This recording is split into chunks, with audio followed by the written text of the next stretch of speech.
All right, I'm gonna let everyone in.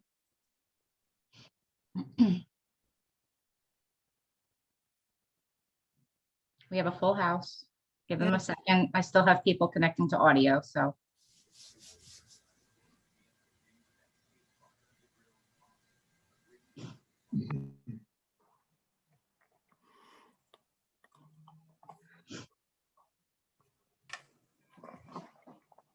Tell me when. Okay, go ahead. Stand for the pledge of allegiance. Pledge allegiance to the flag of the United States of America, to the republic and to the republic for which it one stands, nation, one under nation, God, under God, and indivisible, justice for with all. liberty, justice for all.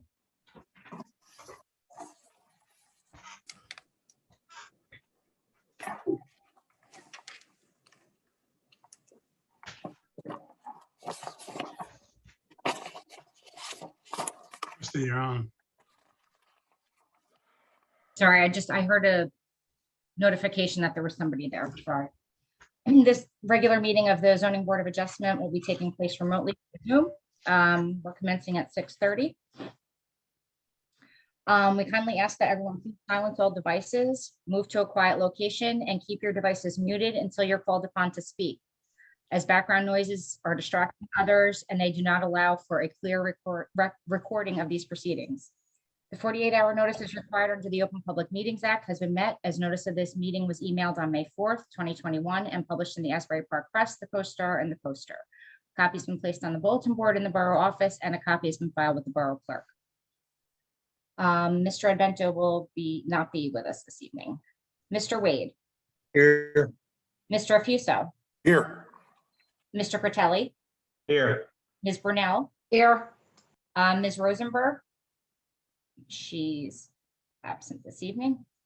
Ms. Saracine. Here. Ms. Leahy. Here. Mr. Mayor.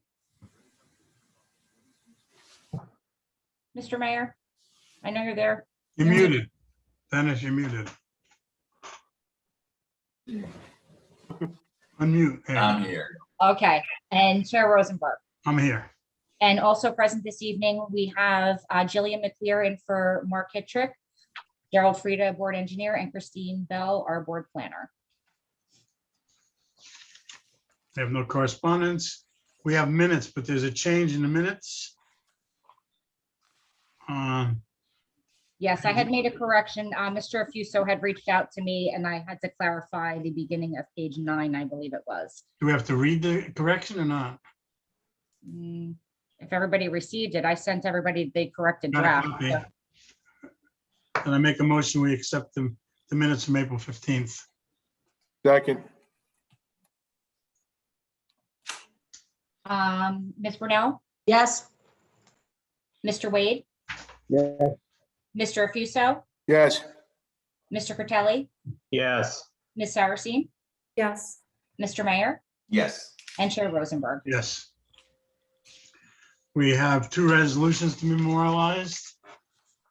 The first one is Resolution 2021-12, Timothy and Marine English, Block 76, Lot 3. I make a motion, we approve this resolution. Second. Ms. Brunel, Yes. Mr. Wade, Yes. Mr. Affuso, Yes. Mr. Fratelli, Yes. Ms. Saracine, Yes. Mr. Mayor, Yes. and Chair Rosenberg. Yes. Make a motion to accept Resolution 2021-13, Walter and Susan Younghams, Block 7, Lot 6. Second. Second it. Whatever. Mr. Wade is my second. Ms. Brunel, Yes. Mr. Wade, Yes. Mr. Affuso, Yes. Mr. Fratelli, Yes. Ms. Saracine, Yes. Mr. Mayor, Yes. and Chair Rosenberg. Okay. Resolution 20-21-14 is not being, it's Yeah, not that was being held over. being held over. I'd like to make a note, announcement before we consider the applications. This meeting will be recorded for transcription purposes only. No member of the public shall yell from the audience or speak out of turn, as it will disrupt the official record. Once the Board of Adjustment accepts service on the application, the applicant will proceed to call witnesses. The applicant or their attorney will first examine each witness. Next, the members of the board will ask questions and cross-examine witnesses. Finally, the members of the audience will be entitled to cross-examine the witness only, asking questions only related to the testimony given. This is not the time when members of the audience will give testimony, present evidence, or make comments.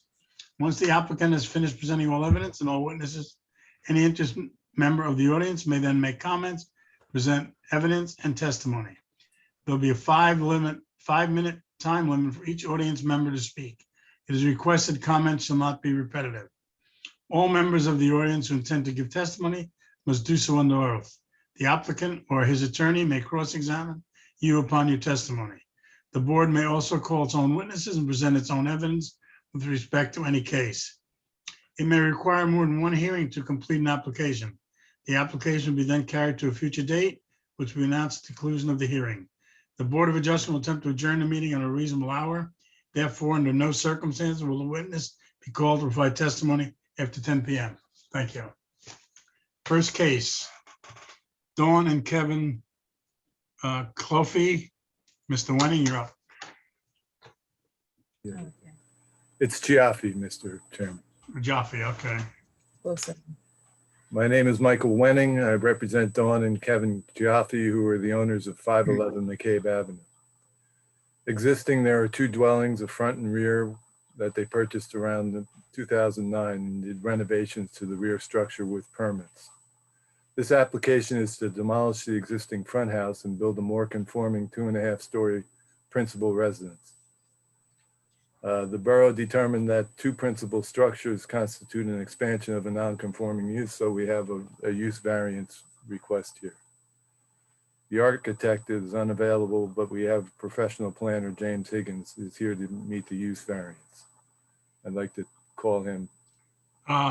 First, Mr. Wenning, how many other witnesses are going to be called? I would expect the homeowner, Dawn Chiaffi, and Mr. Chiaffi, Kevin Chiaffi, is also here.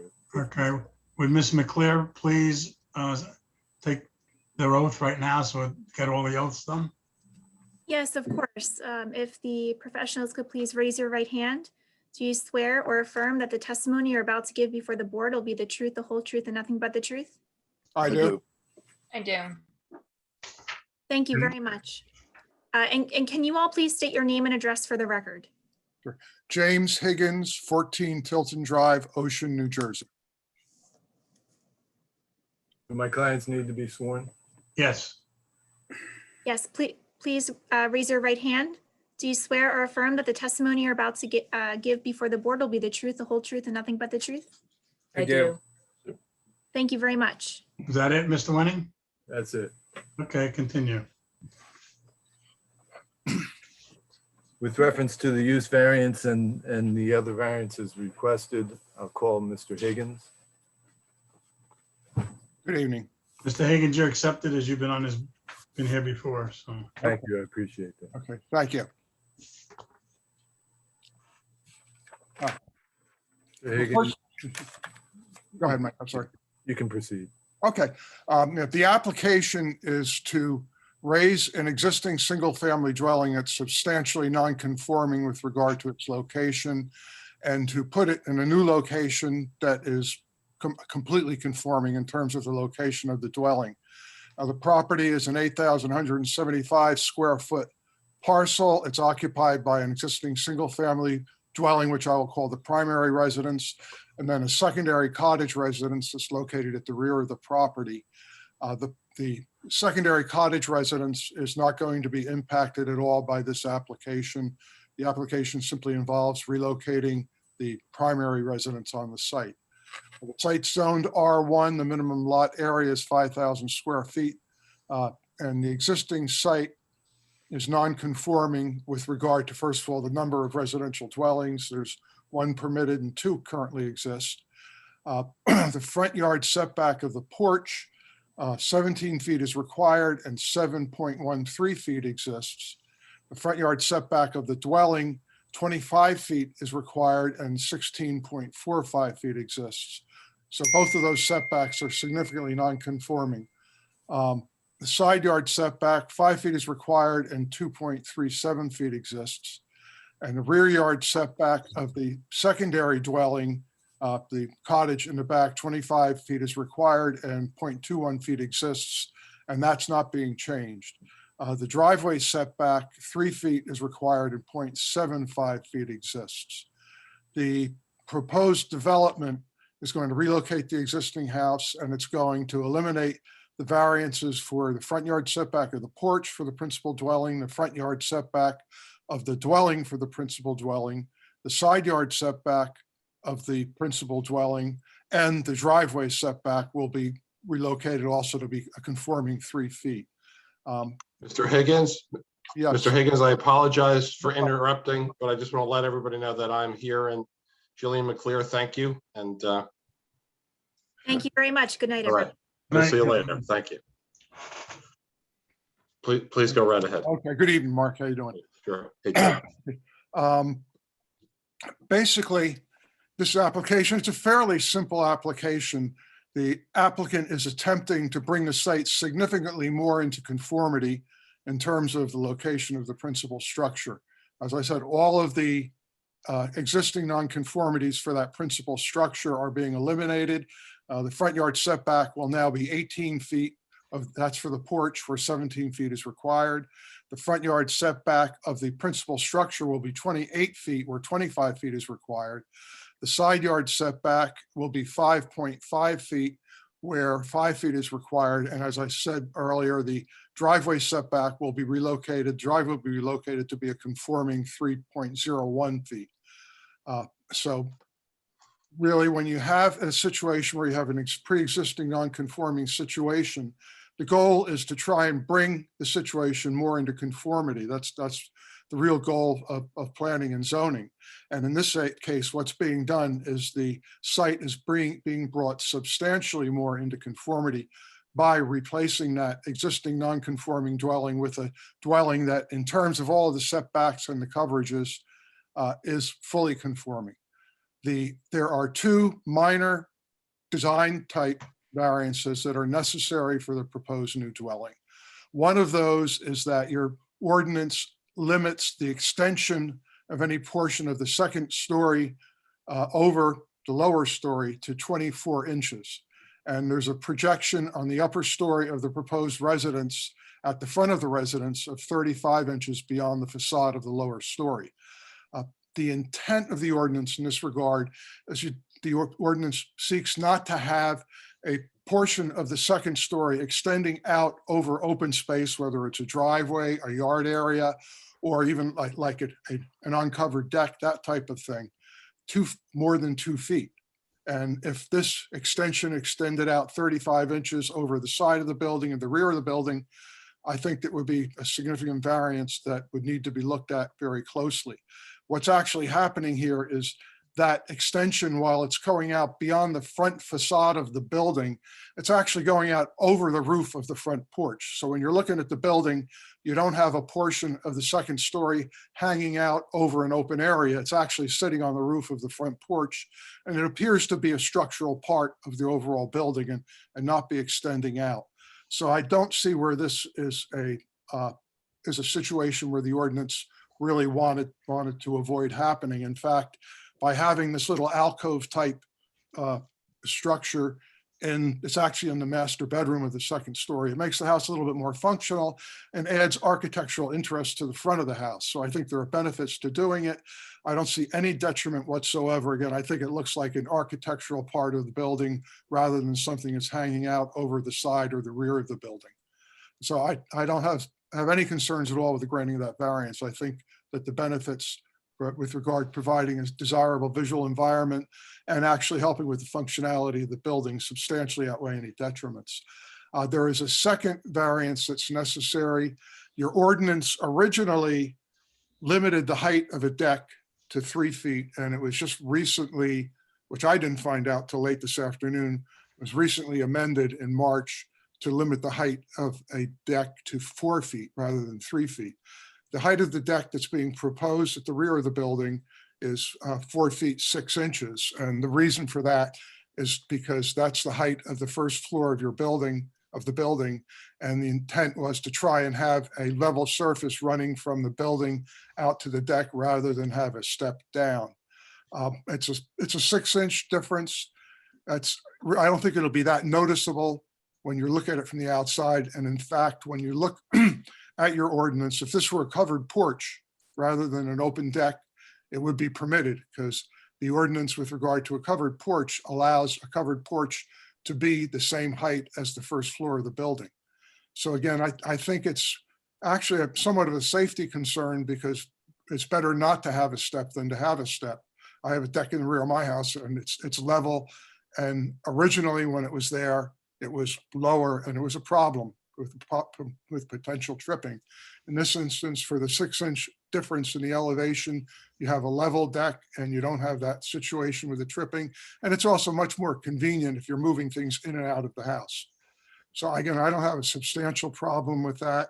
It's a minor deviation from the ordinance, and I think that there are benefits that substantially outweigh any detriments. In summary, basically, this is an application where the site is being brought significantly more into conformity with the ordinance. And you're having a new house. It's going to be a very attractive house that's going to be built on this site. So I don't see any substantial problem with it. I think it's bringing the site more into conformity and functionally, so that I think it can be granted. Thank you, Mr. Higgins. I'll open them to the board. I got one question. You said you're gonna move the house or gonna remove and build a new one? They're removing it and building a new one. Because you said that you're just moving the house. Oh, okay. I'm sorry. By moving it, I meant Removing it. Yeah, raising it and building a new one. Any other questions to the board? So the cottage is not a garage apartment, it's a 1-story cottage, No, it's a cottage. 1 story. 1 story, yes. I mean, what's the square footage of it? I believe it's about 600 square feet. It's actually under 500 square feet. Oh, is it under 500? Okay. That Well, neighbor has if I that could, neighbor has a maybe I few- could help. Excuse me, maybe I could help. The cottage in the back is 1 story. It's 425 square foot for the cottage. It has 60 square foot porch on the front. But is it a 1-bedroom cottage? I'm sure it is, right? No, do you want me to answer? Yes. Okay. I couldn't make it a 1-bedroom. I had to leave the wall, so it's 2 tiny, small bedrooms. Because, yeah, they told me I couldn't take the wall out. Or Okay, so it's a 2-bedroom, but does it function as a 2-bedroom or? not really. Yeah, Full-size bed in one and like a little tiny couch. And yeah, I wanted to get to that for the board, because everything that Mr. Higgins testified to, I do agree with, as far as the variances and their severity. They're very minimal. But oddly enough, they do meet the on-site parking requirements. However, shuffling the cars is going to be difficult the way this is laid out. Can you give us a little testimony on how you intend to do that? Me. Okay, so I usually only use my car to travel. And then I use Kevin's. So that's pretty much, I leave it unless he's gone and then I take it. As far as it, yeah. So I was just going to ask if you would consider adding a parking space behind the deck. I So you could really, pull it. So, well, let me finish. okay, So you can pull a car over and park it, and your tenant can get out of the driveway without having to call you all the time to get out. right. What? Plan on having that. I'm not sure I'm gonna have a tenant in the But the future. problem that we face is that Right. you sell the Right. property and the next person can have a tenant. Right, right. I get that, and shuffling. I mean, unless you want to give up the rights to rent the unit and turn it into storage, because there's also no garage, there's no shed. There doesn't look like basement access via a Bilco door or anything. So This, I don't know how you would store anything here. It's my understanding. this is Mr. Jim Higgins. There is a garage shown on the plan on the principal structure. so that they're the primary residence, the cars, one will be in the garage, one will be behind it. That was, they took. Right. Yeah, he's looking at the older plan. No, that's, That I was apologize. was the older plan that went under the house, and due to drainage, I was asked to take the garage away. But I did put a door on the side of the house so I could get Okay. access to the basement and out of the basement for storage. Okay, that's good.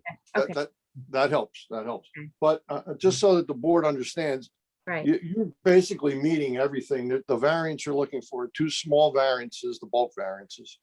It's really about the use and the two principal structures on the property. right.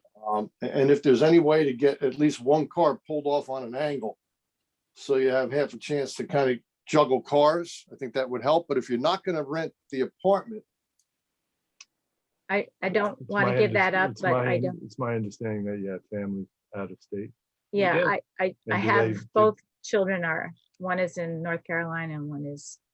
in- So prospectively, Jerry, we're looking at what happens when Chaffees don't own the property also. So I think this is correct. And so I right, think as to the applicant, the suggestion by the board engineer is to create a parking spot Right. because there's room to do that. And I do understand that, but right now, I really don't use the car once I'm here. I use my husband's, and it's not such a big deal to move the cars in and out, but I would like more the backyard to be a garden. Right. For So vegetables, once again, I think how the board has to look at these things is right, we understand how you're going to use the property, but the variances you're seeking run with the land. So, it has to do with more than just Right. the use that's going on now. So that's why that is being suggested. And I think the engineer has his reasons, and I think Would you that's agree? something you that- need to consider. Would you agree that if you rent it out to a third party, that then you would put in the extra pad? I could, if they're drivers. Yeah, I don't know how we would enforce that, Michael. I think it has to be, I think it should be part of this hearing that an extra parking space is built in the back somehow. I concur with the chairman.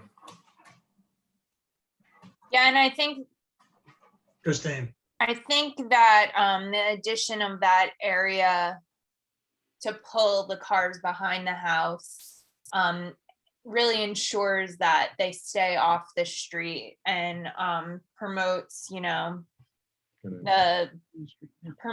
the intent of the zone plan a bit more, and all of those reasons needed for variance relief. They're making that. Michael, I know you wanted to ask a question. Michael, This is a question of both Jerry and the applicant. And let me ask it of Jerry first. Can you clear up the one variance, the 4.5-foot variance, by just raising the level of the ground? Could you put a bed or something there?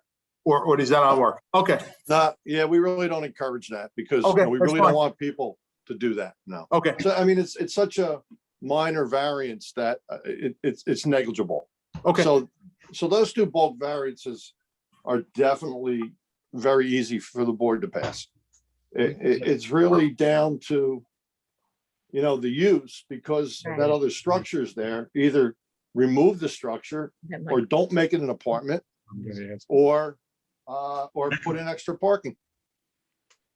All right. we gave you three, the board seems to think of the three choices that Mr. Frieda has laid on the table. Anybody else on the board have anything, questions? Back to you, Mr. Winning. All right. Ms. Chaffee, you've heard that what the board recommends in terms of parking one space behind the Right. house. Do you agree to that? Yes, my husband wants to agree, so I agree. You're gonna agree? Yes, of course. There goes my garden. Jerry? Well, it's only one spot and we Okay. do appreciate that. And the board should also know that the Chiaffis have already made changes to their plan when they first came in. So they've been extremely cooperative working with us moving forward. So I just know the off-site parking is such a huge issue in the borough. And that's why I'm kind of bringing that up to light right now. But if they add the one spot on the side behind the deck, I think that would be sufficient so that at least another car could pass without having to jockey constantly all the cars. I think it's a good idea. Hey, Jerry, what was the square footage of the deck? 160 cottage. square feet, I'm sorry? 160 square feet. Thank you. It's a covered porch. It's on the ground. Thanks. Any other questions from the board? Any other questions from the public? I see we have one hand raised. Use your electronic hands to be noticed. Mr. Jahuzzi or Januzzi, one, him or her, I don't know. All right, we have her. Yeah, it's Kim Januzzi, 608 Evergreen Avenue. Just a couple of questions. So the first question is just for clarifying the record. What exact type of variance are you requesting for the use for the multiple family dwellings on the property? Is this for the planner? Yes. Okay. Yeah, it's a D2 variance for expansion, for actually modification of a pre-existing non-conforming use. Okay, so when was the use having two principal dwellings in an R1 zone approved or legal and conforming? I don't know. It's been there for quite some time. Clearly that cottage predates the ordinance, but I don't know the exact date. Okay, so there's no proof in the record as to the fact that these two dwellings on a single in an R1 zone were ever legal or conforming. I just want to clarify, is that correct? That appears to be the case. Okay, all right, that's it. That's all I had. Thank you. Thank you. May I speak? Yes. Okay, so I know that the cottage was a horse shed, and it had the cottage part up above a horse. It was there from when the house was built, and the man was an ice cream man, and he would sell ice cream with the horse in the cart, and that's where that came Do you from. know when it was built? It was built when they moved in. You don't know when. 1994, 1894. 1894, Okay. 1896. I have a, Zoning existing. what? So prior to the existing zoning being in place. Yes. Yes. Any other questions from the public? Use your electronic hand. What's I supposed to- Mr. Lizzie, you're using your electronic hand, but unmute. Bob Willis. You have to unmute. Okay, can you hear me? Yeah. Just one concern. I Bob, live at your address, please. Robert Lillis, 510 and a half McCabe Avenue, directly across the street. Is this, My you have a que- question? This is a question. You have a question? Yes, one question. Directly across the street is 75 to 80 feet of parking, 2 spots. Will that be lessened, untouched, or removed completely? Because during the summer months, as you mentioned before, the parking is horrible. Twice this summer, I parked down by Stewart's Hardware. I'm one of only 4 or 5 houses on the 500 block that does not have a driveway. I've been there since 1985, and I'm wondering, am I gonna lose both those spots, one of those spots, or hopefully the 2 spots will remain with this new construction, because I could not decipher the plans if that area was being touched. Mr. Higgins, is that something you can answer? Yes, I'm looking at the correct plan now. And there's going to be a single driveway over on the eastern side of the site, so that there's going to be approximately 40 feet of the 50-foot frontage on this site left. So it's approximately the same as what's there now. So hopefully if people park, correctly, I should be able to get the 2 cars parked there. That's I'm fine with everything else, but just the parking, as they know, but I'm not one of the ones that have, I don't have the driveway. And like I said, during July 4th, September, and Memorial Day, my parking is sometimes down by Main Street. Any other questions, Mr. Higgins? Anybody else, Christie, we're missing?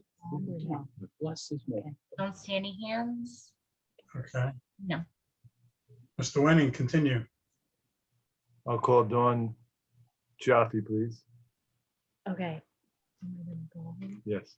Okay, so, Now, When I- why are you knocking down this building and building?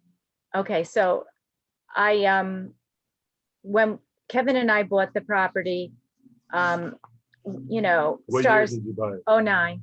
2009? Yeah, and we didn't really realize how severe and damaged the house was and how unsafe it was. And as the years went on, I mean, we did put a new roof on, we did put a new front porch on, but there's so many things wrong with the house. It's and should I just Yeah, go through it? Just go through. Okay, so the side porch, the wood is rotting and the floorboards and the supports are sinking below. There's no footings. The planking broke off when I was standing and I fell to the ground. I rolled my ankle and I hit my shoulder in the grass. Thank God it was grass. The side porch outside has a mice and ant infestation. So the wood is rotted over there. They find their way into the house from this area. I'm not really sure how.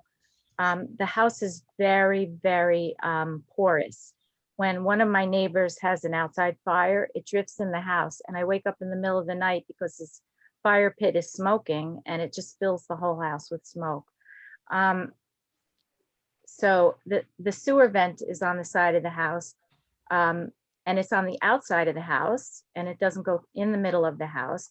There's insulation and it's covered with aluminum siding and the mice get behind it and they work their way into the house that way. There's no insulation whatsoever in this house. There's nothing between the walls and the outside wood. There's old newspaper and rags shoved in gaps and joists in the basement. The pipes are wrapped in old newspaper. I've tried to insulate the pipes to stop the cold air using spray foam and to insulate hot water pipes, but the drafts keep coming. It's either cold or it's hot, depending on what weather it is. And it just comes through the floorboards, the porch. We insulated the attic and that helped a lot. But well, I didn't get there yet. So we have to use, in the winter, secondary space heaters in every single room in the house in order for us to be comfortable, plus the heating system, which is forced hot air. There's splinters on all the floorboards. Our socks get caught on it. They are sagging. They are tipping inward towards the middle of the house. Dirt falls through the subfloor. The joists just aren't strong enough to support this and the furniture that I have. And I don't really have that much furniture in here.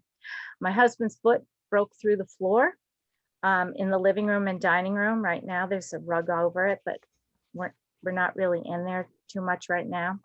The woodwork has been painted over multiple times. It has multiple layers of lead and base paint on it. The chips keep cracking off and it's a hazard in the air and making it unsafe for children. I do have 4 grandchildren at the moment and 1 on the way. And I honestly have to tell you, my son doesn't really want them in the house because of this. I thought I would strip it and I realized the old layers of paint are just covering cracked wood and trim. So between the lead concerns and that, I just kind of gave up on that. What, Kev, let me, you could talk after. There are gaps from the previous flipper. He bought it from the original owner. He put sheetrock over old plaster and then caulked it. And of course, all the caulk has now shrunk and the air is just coming through. The windows are also, I would say they're from 1970 and they're all broken and cracked and they don't stay up. The front door was replaced by us when we moved in, because the other one wasn't opening properly, and now this one isn't opening properly. We had somebody look at it, and they told me it's because the foundation is sinking, and so that it's uneven under it. The bricks continue to collapse. We did replace the decking on the front porch, but the carpenter and the town inspector told me that there's no footings on the front porch as well. So it just keeps sinking, sinking, sinking. Let's see, and it's sitting in sand. So the back of the house at one time was an addition of about 8 feet, which appeared to be a porch, and it did have concrete block, which has also has cracked. There's big, huge cracks in the foundation there as well. So as a result, you've decided to raise the building and knock it down. Right. Should I keep going? I think they get the point. I have a lot more. Do you want me to keep going? You have the floor. I What? think we understand the condition of the house. The condition of the house is very unsafe, even to the staircases, which I'm most concerned about. My husband slipped down the stairs. The staircases are very, well, because the height of the ceiling is so high. He slipped down. His feet are way too big for that. Is there anything else besides the condition of the house you want to say? No, I think. No, I have a lot, but you the get condition idea. is unsafe. So That's why you want a new house. Yes, it's Mhm. unsafe, and it's not really fixable. We understand. Okay, Very good. all right. I'll stop. Anything else, Mr. Wenning? No, I'll open up. real quick. Any questions from Ms. Jaffe? From the board? Any questions from the general public, Ms. Jaffe?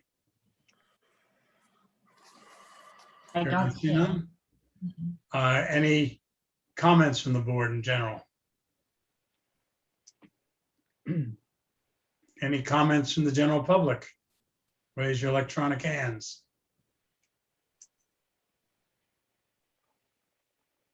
Anybody? Nope. Sum up, Mr. Wenning? Yes, thank you. Thank the board for its consideration. The special reasons exist for granting the requested variances, including the use variance. It can be granted without detrimental to the health, safety, and general welfare of the public. An expansion of the building repairs are all done with the idea of getting rid of the existing variances that exist on the property now. We've cured all 4 variances. And I think the architect, Mr. Higgins, as he testified, the architectural aspect of the tower overrides the detriments for the overhang being 35 inches. It's a beautiful plan. I think it'll help the town. It'll certainly help my clients. And I'd ask that that you grant those requests. Any other questions from or comments from the board?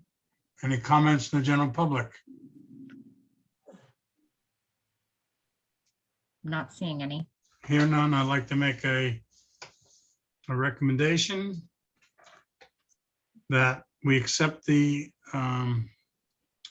zoning board application and pass for the ordinances, including for the use of the 2 homes on the property with the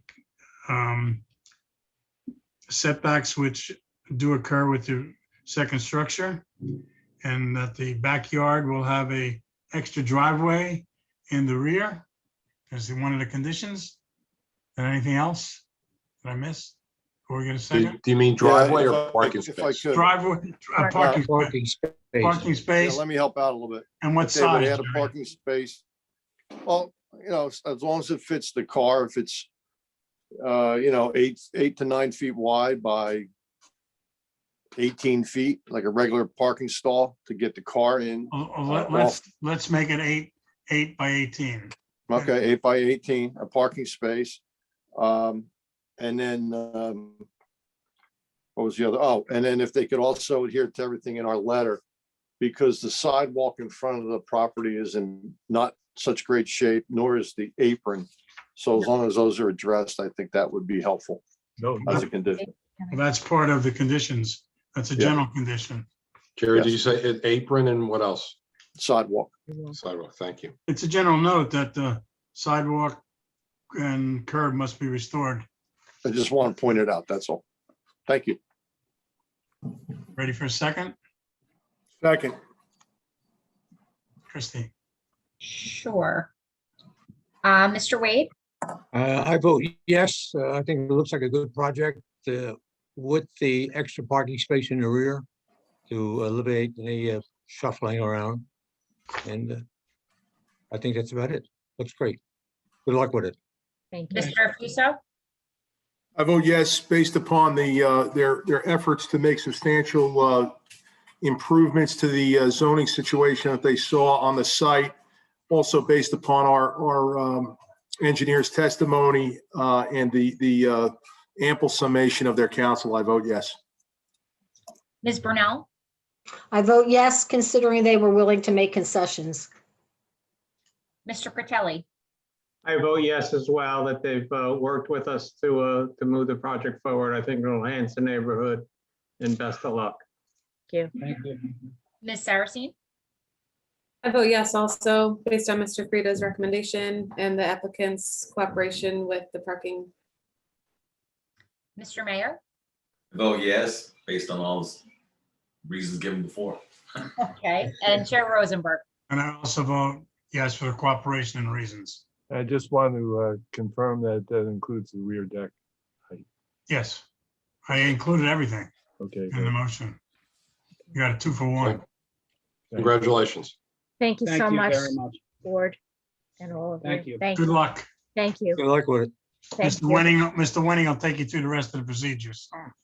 Thank you. Ready for the next case? Mr. Karas?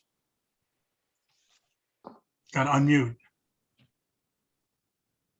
Hi. Although it says Bella Karas, that's my daughter, but I'm borrowing her computer tonight, so. Andrew Karas on behalf of the applicant, 501 Lake Terrace LLC. Would you, are you going to, we'd like to swear in all your people. who are Mr. going to Karas, testify? who'll be testifying this evening? We have a number of witnesses that are testifying tonight. We have our architect, Michael Savries, our engineer, Christopher Bednarski, and also Brian Left, our landscape designer and planner. Okay, if all three gentlemen would raise the right hand along with Mr. Frieda and Ms. Bell. Do you swear or affirm to tell the truth, the whole truth, and nothing but the truth tonight's proceeding?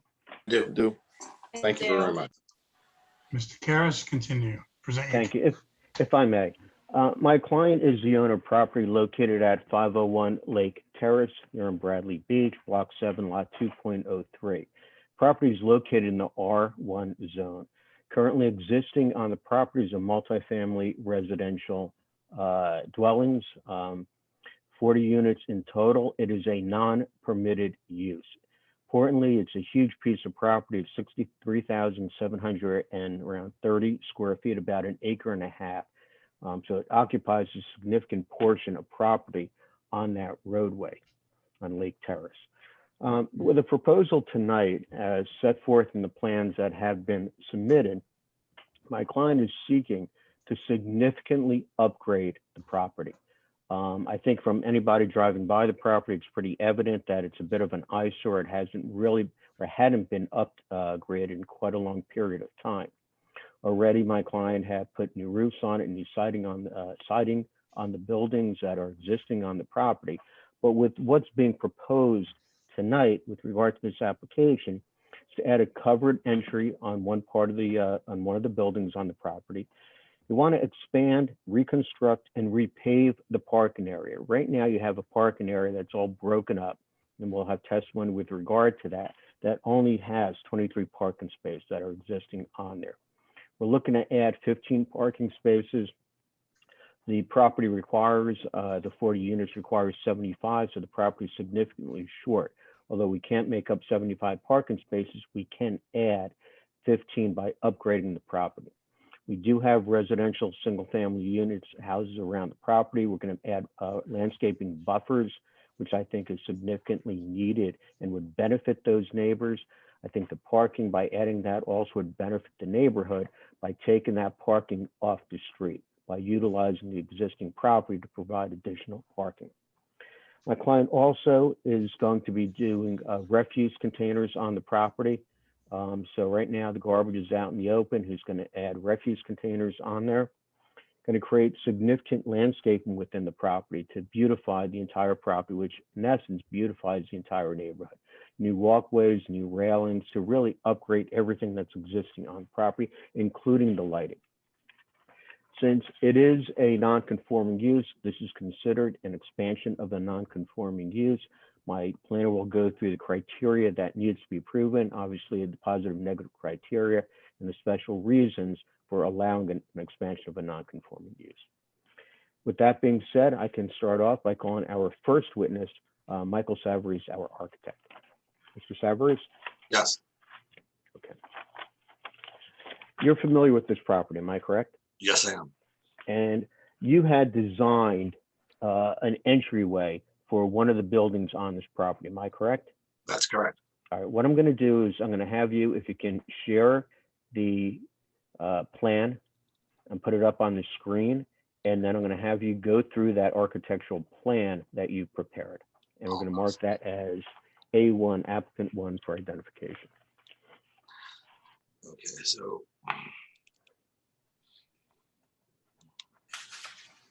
this is the cover page and the site plan of the area we're talking about, just to zoom everybody in.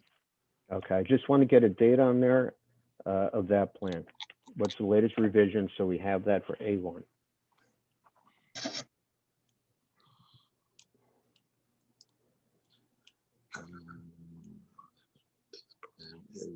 Go up a little bit more. 12/15/20. Okay. All right, A1 for identification, the architectural plans with the revision date of 12/14/2020. All right, please go on. So let me get back to the other page there. So I'm trying to zoom on that site. One moment.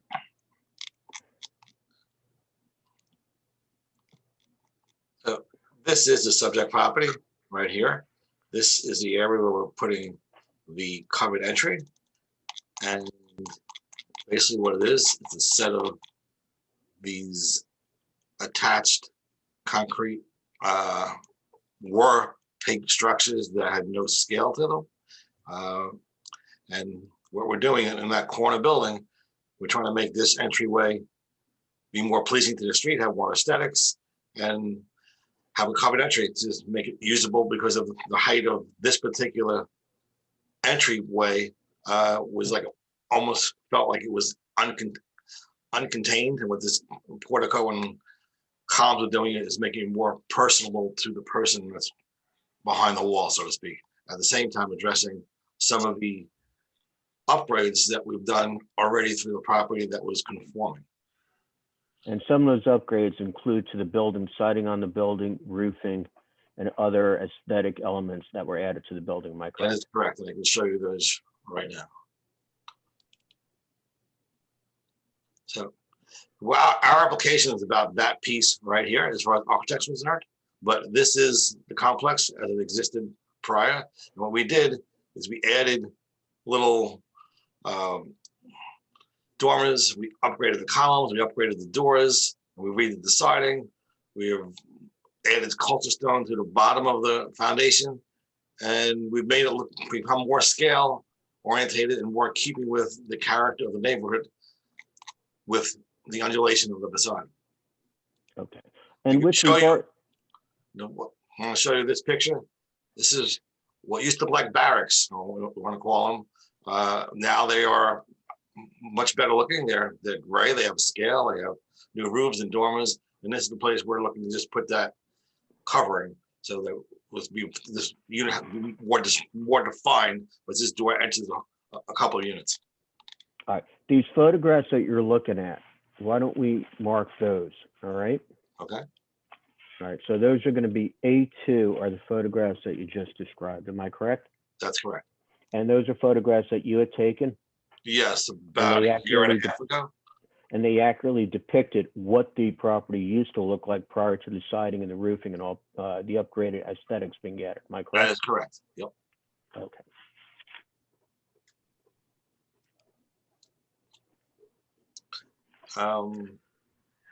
Now, variance relief is required for that entryway. Am I correct?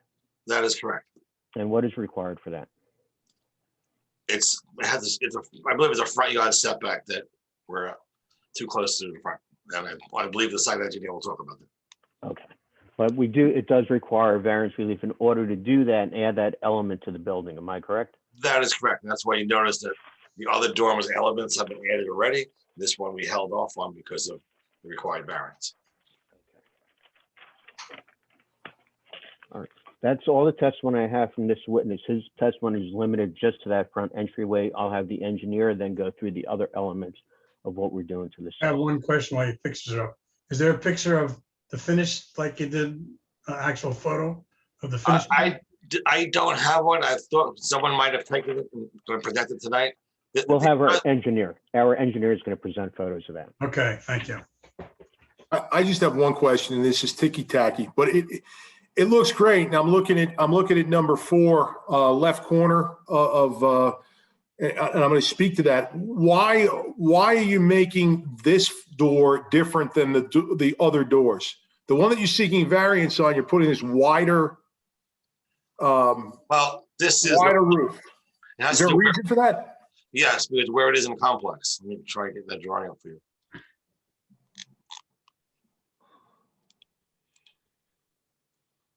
I know it's around the corner from the others. And you know, maybe I'm out of bounds asking about design, but. Well, that's this one. Yes. One of the doors you're looking at was one of these little guys. Sure. And the way they work, it's around the courtyard. And if you made all these that big, it would take away from I think the ambience of this courtyard. I think this is because this is the main entry to 4 or 5 units. These are entries to a unit. All right, what I was asking is why don't you make that one smaller? But if that's your logic, that's your logic. I'm fine with that. This actually matches the porch that's there now. That covered porch is that size right now. Okay, okay. That's how we came up with that size. Okay. Any other questions on the board? Any questions from the general public? Mr. Savaretta. Don't see any. Okay, continue, Mr. Karas. Thank you. I call at this time Christopher Bednarski to testify. Stop sharing, okay?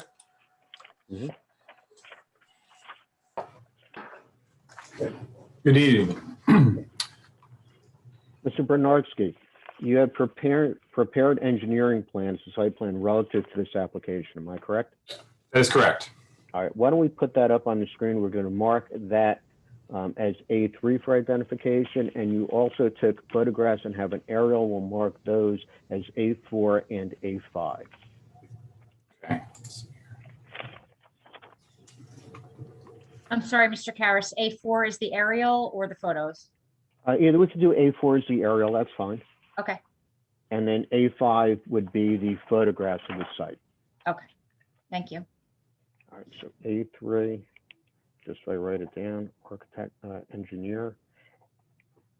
And then A4 aerial, A5 photos. Okay. Mr. Bednarski, taking a look at the plans that you had prepared, the engineering plans, what I want you to do is just identify the last date of the revisions to those plans. Absolutely. Those plans are dated November 20th of 2020. Okay, and that's A3 for identification. What I'd like you to do is go through the plans and discuss the revisions that we're making. And then as you go through them, I'd like you to reference the photographs and the aerial within your testimony, all right? Absolutely. So as was previously described, the lot is an irregularly shaped lot. It fronts on Lake Terrace, which is also known as County Route 18, Fletcher Lake Avenue, and Newark Avenue, which goes into some of the requested variances and nonconformities that we're proposing and testifying to tonight.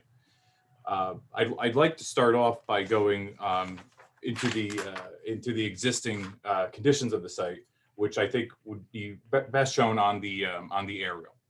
A4 for identification. Please go on. Yes. So the existing property has been operating as shown essentially for many years. Historical aerials show the property fully developed as it is today as far back as 1970. As we were discussing, the client wants to beautify the property, who wants to make it less of an eyesore and make it more functional. That's essentially the goal of the project. There is a great need on this project for additional parking for the residents, which is why we're expanding the parking lot. But as it consists today, there are quite a few existing nonconformities, which I'd like to go through. There is a minimum front yard setback of 25 feet on Lake Terrace, where the existing setback is 10.4 feet. There is a minimum front yard setback for Fletcher Lake Avenue of 15 feet, where the existing setback is 12 feet. There is a minimum side yard setback of 5 feet for one side and 10 feet for both sides of the property. The existing side setback on one side is 1.8 feet and the other side is over 65 feet. So the 1.8 feet represents an existing nonconformity. The ordinance only allows for one driveway entrance per site, but due to the irregular shaped lot, we have two driveway entrances, one off of Lake Terrace and one off of Newark Avenue. And essentially, they're both accessing just these small parking areas, which I'll go into further depth later in my testimony. There's also a setback of 5 feet between the driveway and any lot line. The Newark Avenue parking area, it's essentially fully paved with retaining walls on either side of the parking lot. And the setback there is 1.1 feet from the property line to the driveway entrance. And that's existing. We're going to repair and replace the driveway aprons and the sidewalks over there, but the driveway is remaining in the same location. So it's existing nonconformity to remain. There's also a existing nonconformity per the ordinance for egress and ingress distance from the intersection. So this parking lot off of Newark Avenue to Fletcher Lake Avenue is only 47.4 feet, where 50 feet is required. And there's also a section in the ordinance that requires a 30-foot setback from the driveway to the property line. And as I had mentioned, there is only 1.1 foot setback on this parking lot here. So as you can see, we're kind of constrained. There are existing buildings here. We are not really doing much to the existing buildings in way of proposed additions other than as described by our architect with the covered entry in the front. I'll get to the variances associated with that further in my testimony, but I want to go through some of the site photos that were inquired about, showing the conditions of the site as they were in October of last year. I took some photos and they were presented as part of our planning board application. So A5 for identification. Go ahead. So this site photo 1 shows the area where the proposed parking lot expansion will take place. Right now, it's a grassed area, and per our site plans or per the existing conditions of the site, there's really only supposed to be parking along the building. But as you can see, people are parking, on the pavement on the other side and onto the grass. This image also shows, I think quite well, the fact that there is no buffer currently on the property between this property and the adjacent residential building. So we are obviously, as part of our application, providing landscaping over there so that it's a better buffered solution and it's not right up against the residential property. Site photo 2, which is the one below it, it shows the existing 12-foot wide driveway that accesses the parking lot. We are going to be modifying that as part of our application. I will get to the proposed nature of that later, but I wanted to show this picture to show the existing conditions of the driveway and the sidewalk and the curb, which are in rough shape. So that we're proposing to replace all of that as part of this application, as we discussed. Is that 12-foot driveway creating any issues with regard to the traffic on the roadway? Absolutely. So it's a 12-foot wide driveway that is acting essentially as two-way traffic going in and out of that. So what's currently happening is anyone who has to get into the site has to wait if there's any cars queued up there. So you basically have an issue queuing cars on County Route 18, waiting for cars to come out of the parking lot so other cars can get in. It's not ideal. So as part of our application, we're widening that to be a full 24-foot wide driveway to make it safer, number one, and to make it more accessible for two-way traffic, and also eliminate the congestion on Lake Terrace. So site photos 3 and 4 are I think it pretty clearly shows what our architect was saying about the facade improvements. This is for courtyard. I would call this courtyard 1, which is the closest courtyard to the parking lot. This shows the nice siding, the roof replacement, and it shows the columns, the doors, everything that was discussed previously, just to make the property look a little bit better from the I'll use the same word, the quote unquote barracks that were there previously. This also shows the conditions currently of the railings and the sidewalks on site, which are if you call them railings, they're like pipes, single pipes that aren't really safe. The walkways are very steep. So part of our application is to replace these walkways and railings to be more ADA compliant and to provide a nicer aesthetic as well.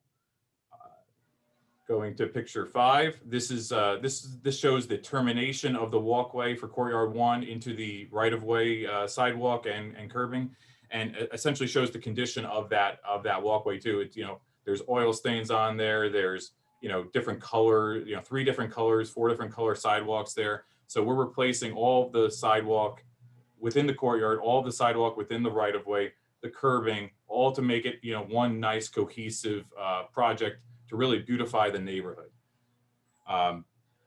Site photo 6 below it shows the condition of the sidewalk and the walkway and the railing for courtyard 2. Again, take note of the architectural improvements that were done. The facade, you could see the stone on the bottom, the siding and the new windows, but also contrast that with the sidewalks that are existing there and the railings, and it just it's night and day. One looks really good and one looks, in my opinion, we'll say generously not so good. So that's why we're going to replace those as I mentioned. So then we go to site photo 7 rather, is the interior condition of the second courtyard. As you can see, the sidewalks lead to the mailbox and then shoot off to both sides of the courtyard to access the units. But the landscaping is almost non-existent. There's some grass, it's patchy. There's stone, it's not great. So we're redoing those as part of this application, and just trying to make it look a little bit better. Pushing the walkways back so the walkways come into the middle of the units, as opposed to the right in the front and have these weird offshoot walkways. But it's all about trying to make the courtyards and the whole project and the borough overall more aesthetically pleasing. Site photo 8 is the one below that. It's showing the condition of the existing walkway and railing for the third courtyard. Again, the facade and the roof and the doors and the windows are all been upgraded, and the railings and sidewalks have not. Site photo 9 is the area where we're talking about that proposed covered entry.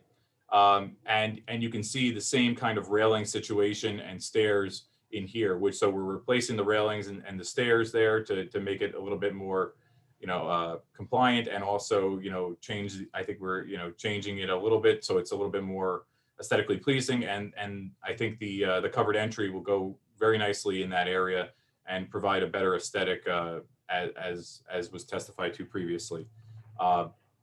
Site photo 9 is right below that. It shows the condition of the sidewalk that's right adjacent to this covered entry. If you squint, you can kind of see the railing here. This is right near the intersection of Lake Terrace and Fletcher Lake Avenue. So that's, it shows you again all kind of discolored sidewalks, and it's just in rough shape, in need of repair and replacement. The site photo 11 here is the entrance to the Newark Avenue parking lot, which there's a couple things going on with this one. It's beat up with the driveway. It's broken up. The curb is all beat up from people parking over there, and so we're replacing all of that. And currently those parking spaces are all angled parking, and typically angled parking is for one-way traffic, but this is a two-way traffic parking lot. You have to get in, you have to get out. So as part of our application, we're replacing, we're doing a mill and overlay for this parking lot, and changing the angled parking to perpendicular parking, which I'll testify more to later. But right now it doesn't really function well. It's tough to pull into it. It's easy for this parking lot. It's easy to pull into the parking space. It's very, very tough to pull out, because you're kind of jackknifing your car to try to get out of the parking lot. And then, if there's any cars around you, it just makes it for a very difficult situation. In the back of the parking lot, you can see the retaining walls very well on either side. And you could see the residential property, adjacent to it. As part of this application, if there's any repairs needed for the wall, we're gonna do that, and also put privacy slats on the fence and on both sides of this parking lot. This photo though shows another thing. It would be where this beige area is. That's kind of like just hiding the existing like loose refuse containers. I have another site photo that I found in my records that I can show. I can pull up to show you, how disjointed the refuse area is, and how we're going to, improve upon it in our proposed condition. But what that essentially does is it limits the drive aisle in that area for cars to almost 15 feet. And as the normal, drive aisle would need to be, for the borough specifically, is 25 feet. So, that's not nearly enough for backing up or anything. So that is one of the reasons why we have to replace that area. I can pull up the refuse photo. I have it right here. And you can see, there's a bunch of refuse, just loose refuse over here, along this edge here. And then, there's a couple containers as well. And this is that beige blocking, thing. So, it's not readily visible from the street, but it is disjointed, and we're going to make it more centralized. We're going to enclose it in a 10 by 10 area. I'll get to that further in my testimony, but you could see how currently the trash is kind of just everywhere in that location. Okay, so that ends the site photo portion of my testimony. I'd like to move on to the proposed improvements for the project. So this is a colorized rendering of the site, which is zoomed out. I actually closed the existing area, which I wanted to kind of just go back and forth, just to show the difference in the proposed project from the existing project. So looking at the aerial, the existing aerial, and I'll zoom in so that you can really see it. You can see how beat up the parking area is that's currently out there. And even in this photo, it proves my point about the existing cars that are parking there. You could see, the rough edge there. It's just not great. You could tell by that it's beat up, and you could see this actually kind of shows the courtyard's in pretty good condition, but you know, as of last October, they're not in good condition. They're in need of repair. So comparing that to what we're proposing here is, you know, the building is staying the same. We're not really touching the building. We are adding that, you know, covered entry to the front of it right here, you know, in that little different shade of orange, I would say.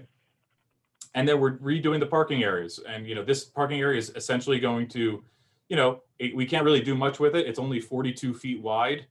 So, you know, we're asking for a couple of variances there to make it a little bit more functional. But what we are doing, you know, as part of that is, you know, we're showing an enclosure here, chain link enclosure for the refuse, which I'll get to further. But, you know, it makes it a little bit nicer, and it allows people, you know, to pull into their spaces and pull out and have a bigger drive aisle to get in and around the project. This parking you know, area here is really the main purpose of our application, you know, to gain additional parking spaces. And I'll go into that a little bit further. But essentially, you know, this application is really to improve and upgrade the property in two specific ways.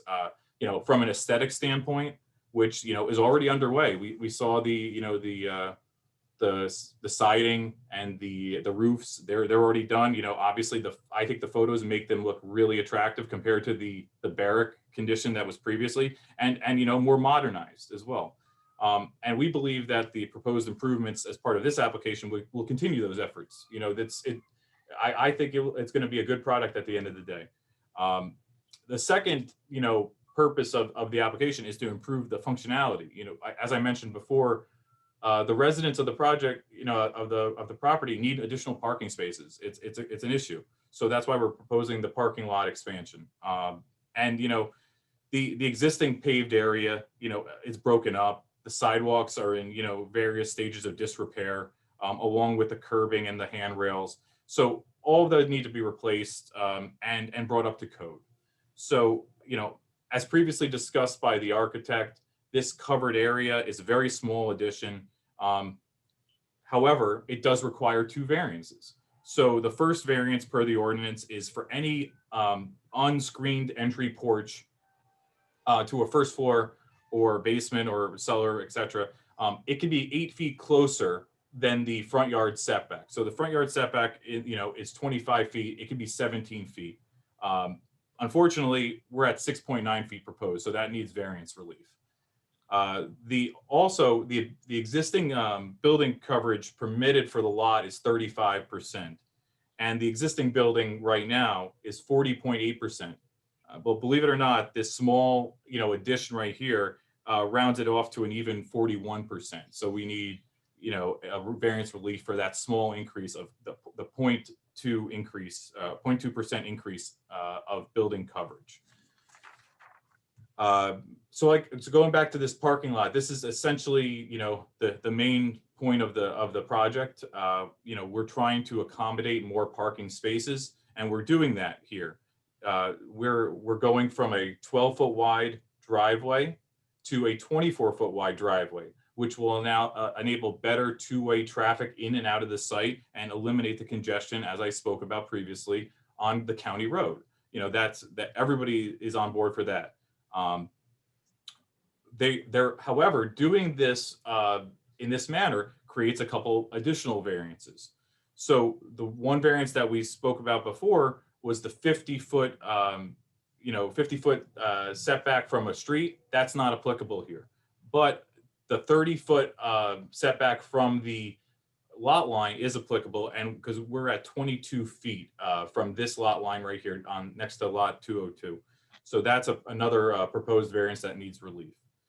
The curb cut here, we're showing 24 feet at the property line, which is allowed, but that there is a 26-foot maximum for curb cut at the road, and we're at 28 feet. So that requires another variance.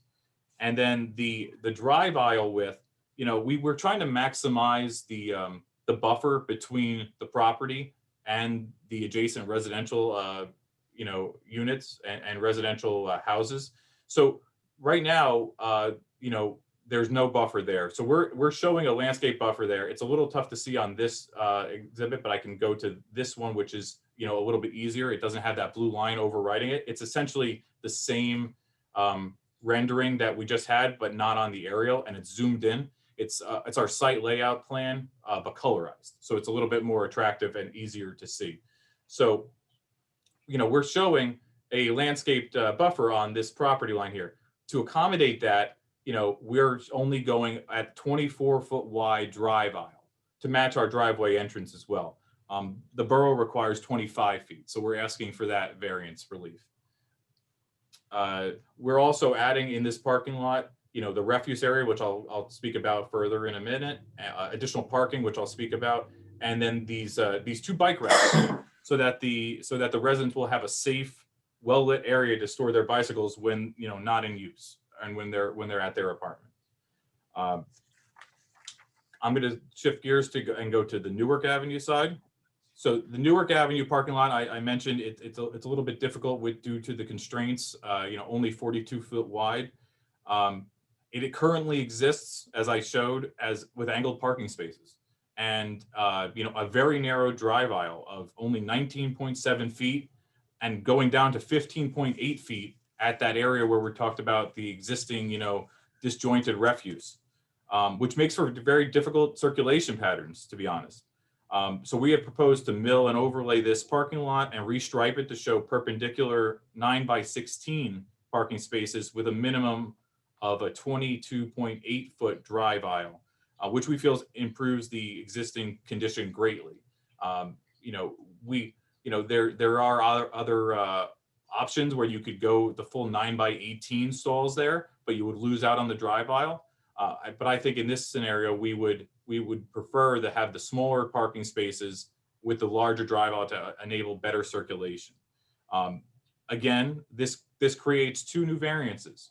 The first variance, again, was that 20-foot wide drive aisle, where we're showing a 22.8 foot wide drive aisle. The second, which we didn't have in the first parking lot because those are all 9x18 parking stalls, with the exception of the ADA stalls, which are ADA compliant stalls, one of which is van accessible, by the way. But these stalls are only 9x16, as I mentioned. So that requires a variance relief from the 9x18 foot requirement.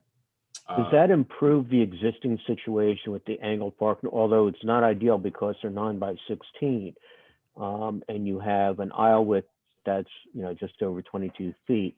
Is it an improvement over the existing situation that we have? Absolutely. As I mentioned, the angled parking right now, it makes it very difficult to get out of the space. You know, when you have a one-way street, you only have one-way traffic. You pull in, you could pull out and continue on your way. When you have, you know, a dead end at the end, you have to back up, and you kind of have, like I said, you kind of have to jackknife your car, and then, or, you know, and then if there's no cars in the parking lot, there's no problem. But in this scenario, we kind of established we need 75 parking spaces for this you know, use, and we only have, you know, in the existing condition 23. So you're talking about every parking space is going to be in use. You're going to have to jockey your car, you know, a couple times before you can even get out of the parking space and then get out of the lot. And, you know, that also doesn't consider any other car coming into the lot while you're trying to do that. So this is just a much safer and better, you know, traffic circulation pattern and parking situation, in my opinion. We did talk about the, you know, Hey, Chris. Yes. If you don't mind, so basically, you know, you've gone through all the variances required and stuff. What you're saying is this, the changes you're proposing really improve the site from a safety standpoint, a visual standpoint, better utilizing the site. Am I correct? Yes. Thank you. You summed it up. Thanks, Christine. So we're also, you know, as I mentioned, we're also going to be removing and replacing the, you know, the driveway here, the sidewalk, just, you know, because it's beat up. And as I discussed before, we're going to repair, if the wall needs any repair, we're going to repair it and add privacy slats to provide some buffering in this area, because as of right now, there is no buffer here. And there, the retaining walls are required to hold back, the existing grade. So we have no option of being able to add a buffer in this area. We're adding buffer everywhere else, but in this area, we have no option. It's an existing, situation. Have you gone through all the variance relief that we're requesting in this application? I have a couple more. Okay, go on. I mentioned through the site photos, you can see everything that is existing out there. We're either replacing or repairing. The courtyards are going to look better along with the landscaping and lighting improvements. It's just again a better product, and it's better for safety reasons and everything else. For parking, we were talking about this Newark Ave lot. By doing the 9x16 stalls, instead of the angled parking stalls, we actually gained a space there. So we went from 9 spaces there to 10. In the other parking lot, by adding the pavement expansion, we went up 14 spaces. So there's the 15 space increase in parking that we're looking at here. So it's gone from 23 to 38, am I correct? That's correct. However, as we talked about, the existing units aren't changing. So, there's no change in density or intensity to the number of units or anything like that. We're just trying to, further comply with the parking demand that's required for the site. And we also are adding the ADA parking stalls, which weren't previously shown on the existing property. Furthermore, by adding 15 spaces to the site, we're taking 15 cars that are for the residents of this property off the street, which opens that up for other residents in the neighborhood.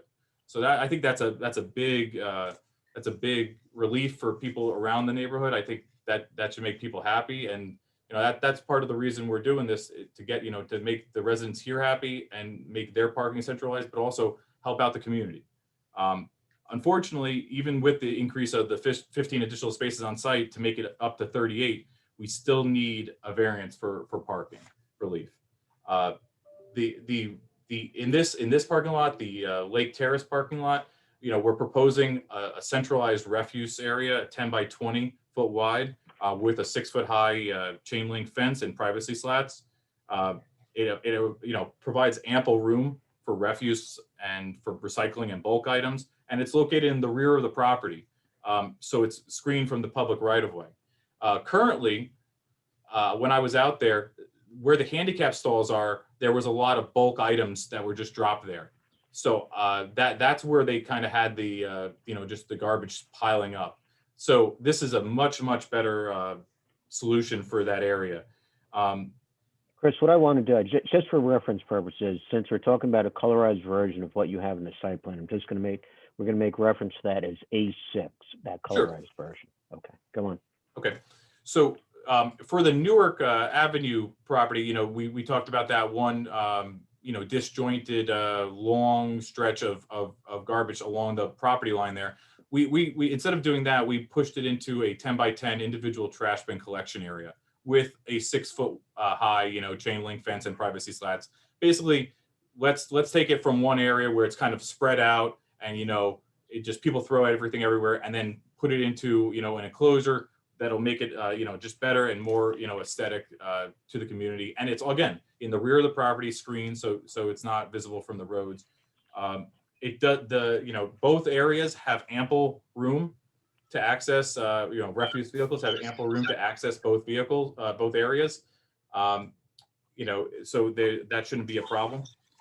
I'd like to, go now back to my site plans, just to talk about, stormwater and utilities.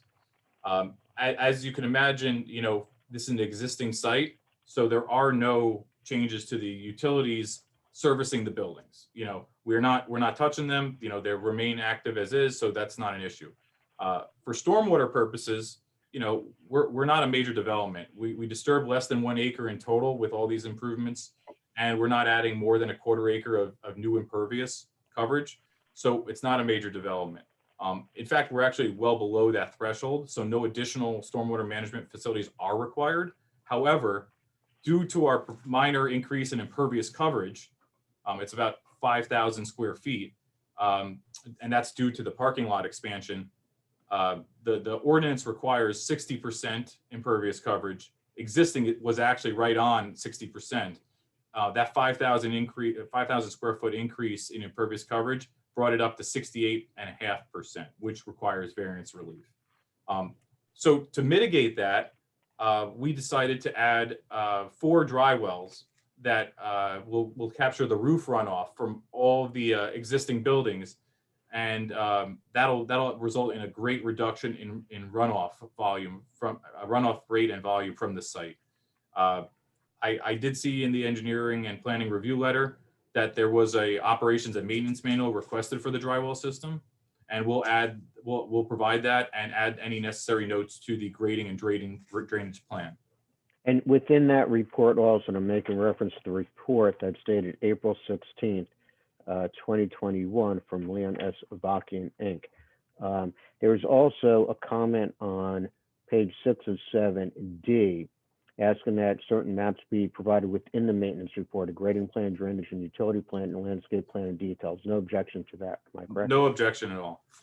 Okay, and there are a number of notes that are being requested within the grading and drainage plan in E. No objection to that, am I No correct? objection. Okay. No objection. All right, go ahead. So for landscaping, Brian Leff, our planner and landscape architect, will provide the testimony on that, as well as any of the design waivers and nonconformities and variances. So that's that page here. I'm going to move on to lighting. Our goal with the site lighting was threefold.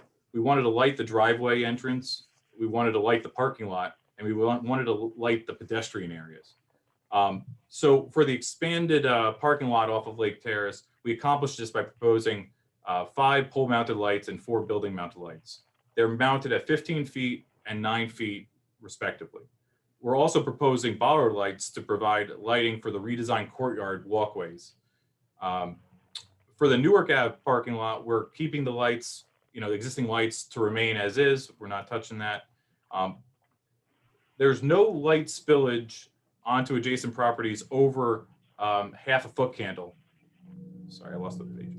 Which is the conventional standard. The only exception is a very small area near the refuse area in the back of the property, which we think should be more well lit, which we can adjust if required. However, this area also happens to have a number of trees in it, which would prevent any light spillage anyway. Just to wrap up, we have received approval already from Freehold Soils, and we're in the process of receiving approval from Monmouth County Planning Board because it is on a county road. And as always, we'll address all any minor plan changes we need and any of the comments in the engineering and planning review letter, and obtain any all remaining approvals and permits as needed. There was a comment within the planning report that a general note should be added to the plan indicating that the existing curb and sidewalk along the frontage will be replaced if found in poor condition.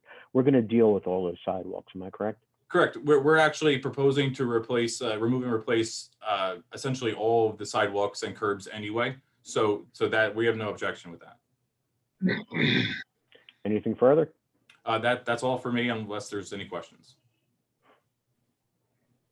Any questions from the board, gentlemen? I have a couple, Mr. Chairman. Yeah, Michael? On the west side, and obviously you can't see what I'm pointing at, but west side buffer, there's a white fence and then there's a chain link fence. When you're done, is there going to only be one fence, or will there be 2 fences next to each other? It's kind of a pet peeve of mine to see fence after fence when nobody knows whose fence is whose. I believe that the chain link fence is our fence. So if that is the case, that'll be removed as part of the application. Okay. In site photo 11, it's a picture looking in from the back. This one, yes. There you go. Perfect. If you zoom in the back left, the wall there is beige. So you sided half of it, half of the building and not the other half? I can't speak to that as part of my testimony. Okay, I'd like somebody to speak to it. I'll get that. And I'm not, you know, that's fine. And then as far as the parking question, and you may not be the person to ask, do we know if the owner has sought to purchase any other property surrounding it to add parking to it? That I do not know. Okay, I'd like Mr. Karas, if eventually you could drag that out in testimony. I can have Mr. Siegel provide some testimony. He just that'd be great. responded to me. Yeah, the entire building was sided, but I can have him confirm that and talk to him. Okay, that's great. Thank you, sir. Sure. I have a question. Back to that same picture, if she put it back up, the Newark Avenue parking lot. On the east side, what are you gonna do with that wall and fence and et cetera?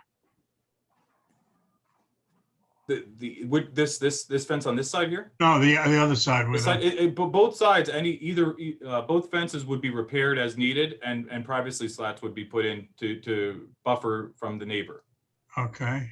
Now, what about the view of those? And you said you're gonna replace all the sidewalks and curbing on the whole property, all their site, right? Yes. Okay. That's what we said. And what are those garage doors? They look like they're falling apart in the picture. I mean, again, that's not necessarily my purview. I think those are really accessed, I believe, if and I could be speaking out of turn, but for maintenance purposes, maintenance vehicles for the property. I believe I was there one time with Mr. Siegel, and that's where the maintenance comes out of and works. I'm not sure if there was any, I'm not sure what's happening with those. But Mr. Siegel can address that. Yeah, we'll address that. And on all the property is going to have ADA walkways and railings, et cetera, the whole property, correct? Yep, that's part of our proposed efforts. Anything that we can be responsible for, within the property, we're upgrading that to be compliant with code, Including the railings. Yep. And the dry wells are going to be situated according to what's needed, I guess, correct? To cut that percentage of stormwater waste? Yes, they're taking the water from the existing roofs. There's a lot of downspouts right now. All the downspouts are going to be tied directly into the dry well system. And then that system will, store, infiltrate, and if there is any discharge that is needed, there is a positive outlet near the property line, which we're using pop-up emitters. So as the water builds up, the emitter opens and allows water to trickle out. But the amount of water and the flow rate of the water will be greatly reduced from the current conditions. Is there going to be one of these dry wells in this Newark Avenue parking lot as well?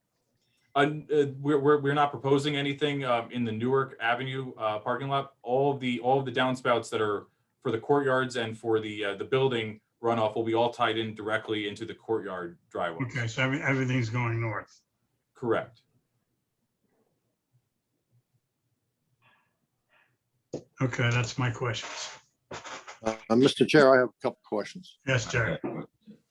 Okay, first of all, I think the applicant's done a really nice job trying to add as much amenities as they can here. They've really kind of gone a long way with the plan, and I applaud them for that. But back to that lot off Newark Avenue, if we can go back there. You want to see the picture? Yeah, if you don't mind. I'm sorry. No problem. Everybody got the same problem. Yeah, okay, so the chain link fence on the west side, is that doweled into the concrete wall? Does it sit on the wall? It sits on the wall, yes. Okay, all right. And you're gonna put privacy slats in there? That's correct, yes. All right, I think that answers that question for me. and then the refuse area. Do tenants get to that area to dump waste? How does that work?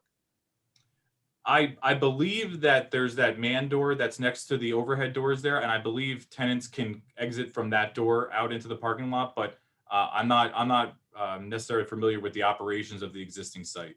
The reason why I I'm can have asking, Mr. maybe Siegel someone else, testify to that. hold on a minute, maybe somebody else could answer that question, but the purpose of my question is, do we need that there, and can we get an extra parking spot?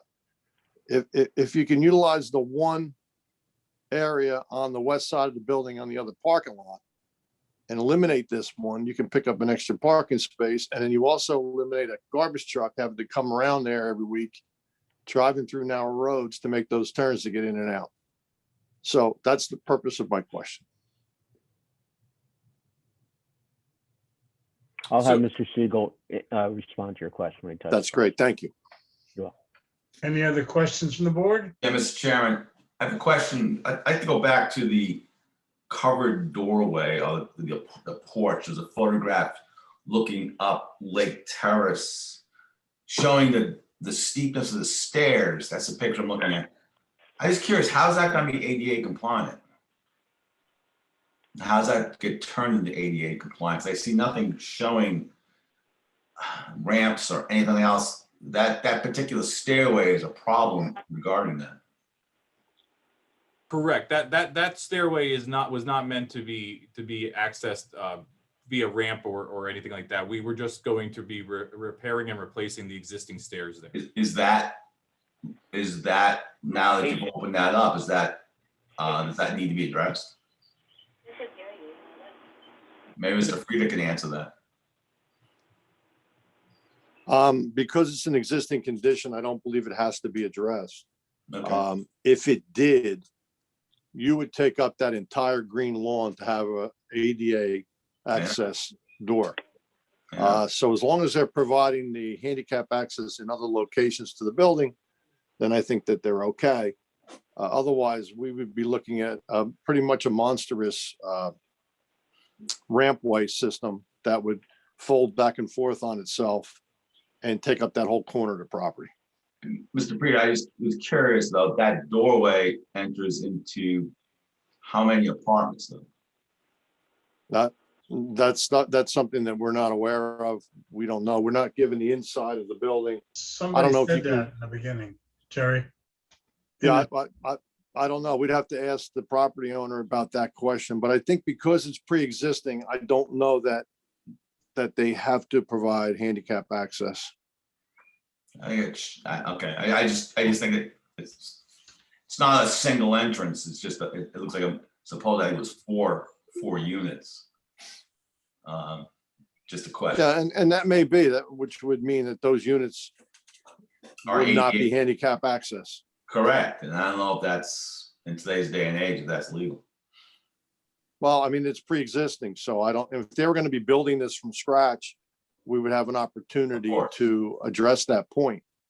But in this case, I don't believe we do. This is Michael Savarese, if I could speak. Because this is a pre-existing building and structure, we're not creating new units. The units are existing. We don't need to bring it up to code. What we do need to do is take a dollar value of what this project is and do other handicap things to bring the project up and better. So like do things like lever handles on doors, the handicap spots we're putting in, and as long as we meet the correct dollar value, it's legal to do it that way. Okay. Anybody else on the board? Yeah, can I be here? Can somebody hear me? Who is this? My name's Stuart Levinson. I live on 519 Lake Terrace, right next to the parking lot that we're talking about on Lake Terrace. 1 second, Ms. Levin. Any else from the board first? Anybody from the public, please raise your electronic hand. Mr. Levinson, you can be on now. Thank you so much. What is your question? My question was, has ownership received a lot of input from the residents that they would prefer to park in the parking lot on Lake Terrace rather than parking in the street? Because there are approximately on any given day, at least 40 cars parking in the street.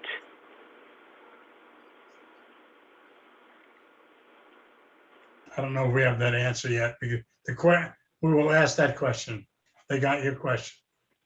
Okay, because obviously my wife and I, we live right next to It's the her proposed question. parking lot, Right. and there are many people parking in the street because they don't have an alternative. There are maybe at any given time, maybe a maximum of 6 cars that actually park in the parking lot.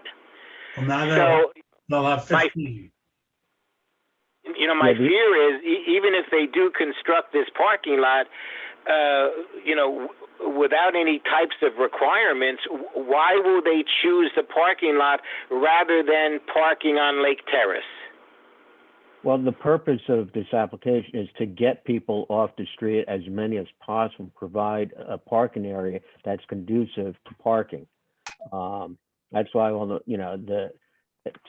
the extent of the renovations that are being proposed is to make it a safe area, to be able to line all the spots so people actually go ahead and do park on the property as opposed to in the street.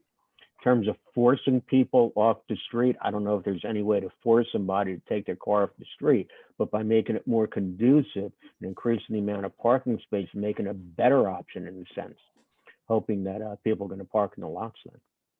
Okay. I'm just curious regarding the lighting that may be used in the parking lot on Lake Terrace. Obviously, my concern is whether that lighting will somehow come over into and affect our home, which is literally like 10 feet away from the parking lot.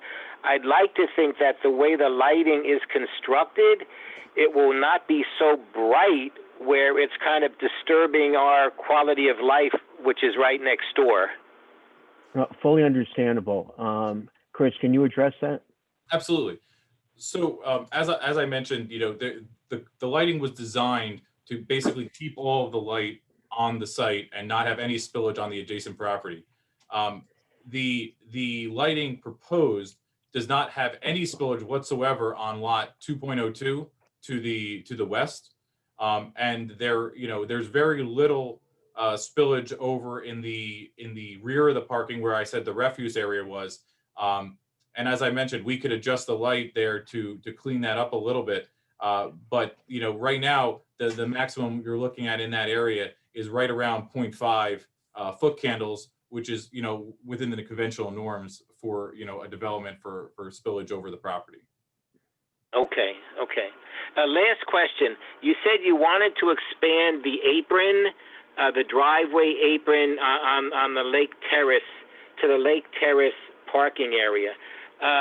By doing so, I assume that will eliminate 2 parking spaces in the street. Would I be correct by saying that? There's a space right next to our driveway where 2 cars can fit there, which is just before the driveway. So from what I hear you, those 2 parking spaces will be eliminated due to the expansion of the apron. Is that correct? I don't believe 2 parking spaces would be eliminated. We're only increasing the apron by 12 feet. A standard on-street parking space would be, 23 feet long. So in an absolute worst case scenario, it would only be 1 parking space that would be affected. Okay. My concern, and it may not be that relevant, my concern is, as of right now, we do have people that park in front of our house. And we only have 1 space available directly in front of our house. We tend to want to park there rather than in our driveway because pulling out of the driveway incurs a little bit of a danger when you back onto State Road 18, which is a highly trafficked road. So I guess my concern is, and as well as the neighbor next to our home, is that by losing that extra space, then the tendency will be for people then to continue to park in front of our house.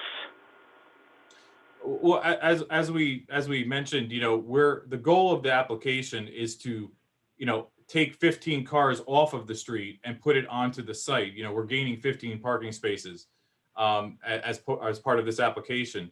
So in theory, the parking spaces would free up probably 14 spaces, if we don't count that one on-street space that would be affected. I think part of the issue, if it is happening out there where people aren't parking in this parking spot, is probably very similar to what you were just referencing. People trying to come out of that parking space, that parking lot, and it's a one-way. Right now it's a one-way in and out combined, so it's very difficult to traverse that. You're going out of the parking and you have to, you creep out, and there might be someone trying to pull in at the same time you're trying to pull out.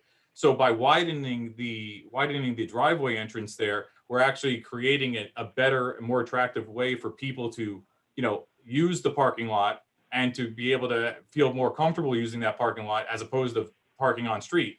I mean, one of the things you mentioned was that you don't feel, very safe pulling out of your driveway, and you control who's coming in and out of your driveway.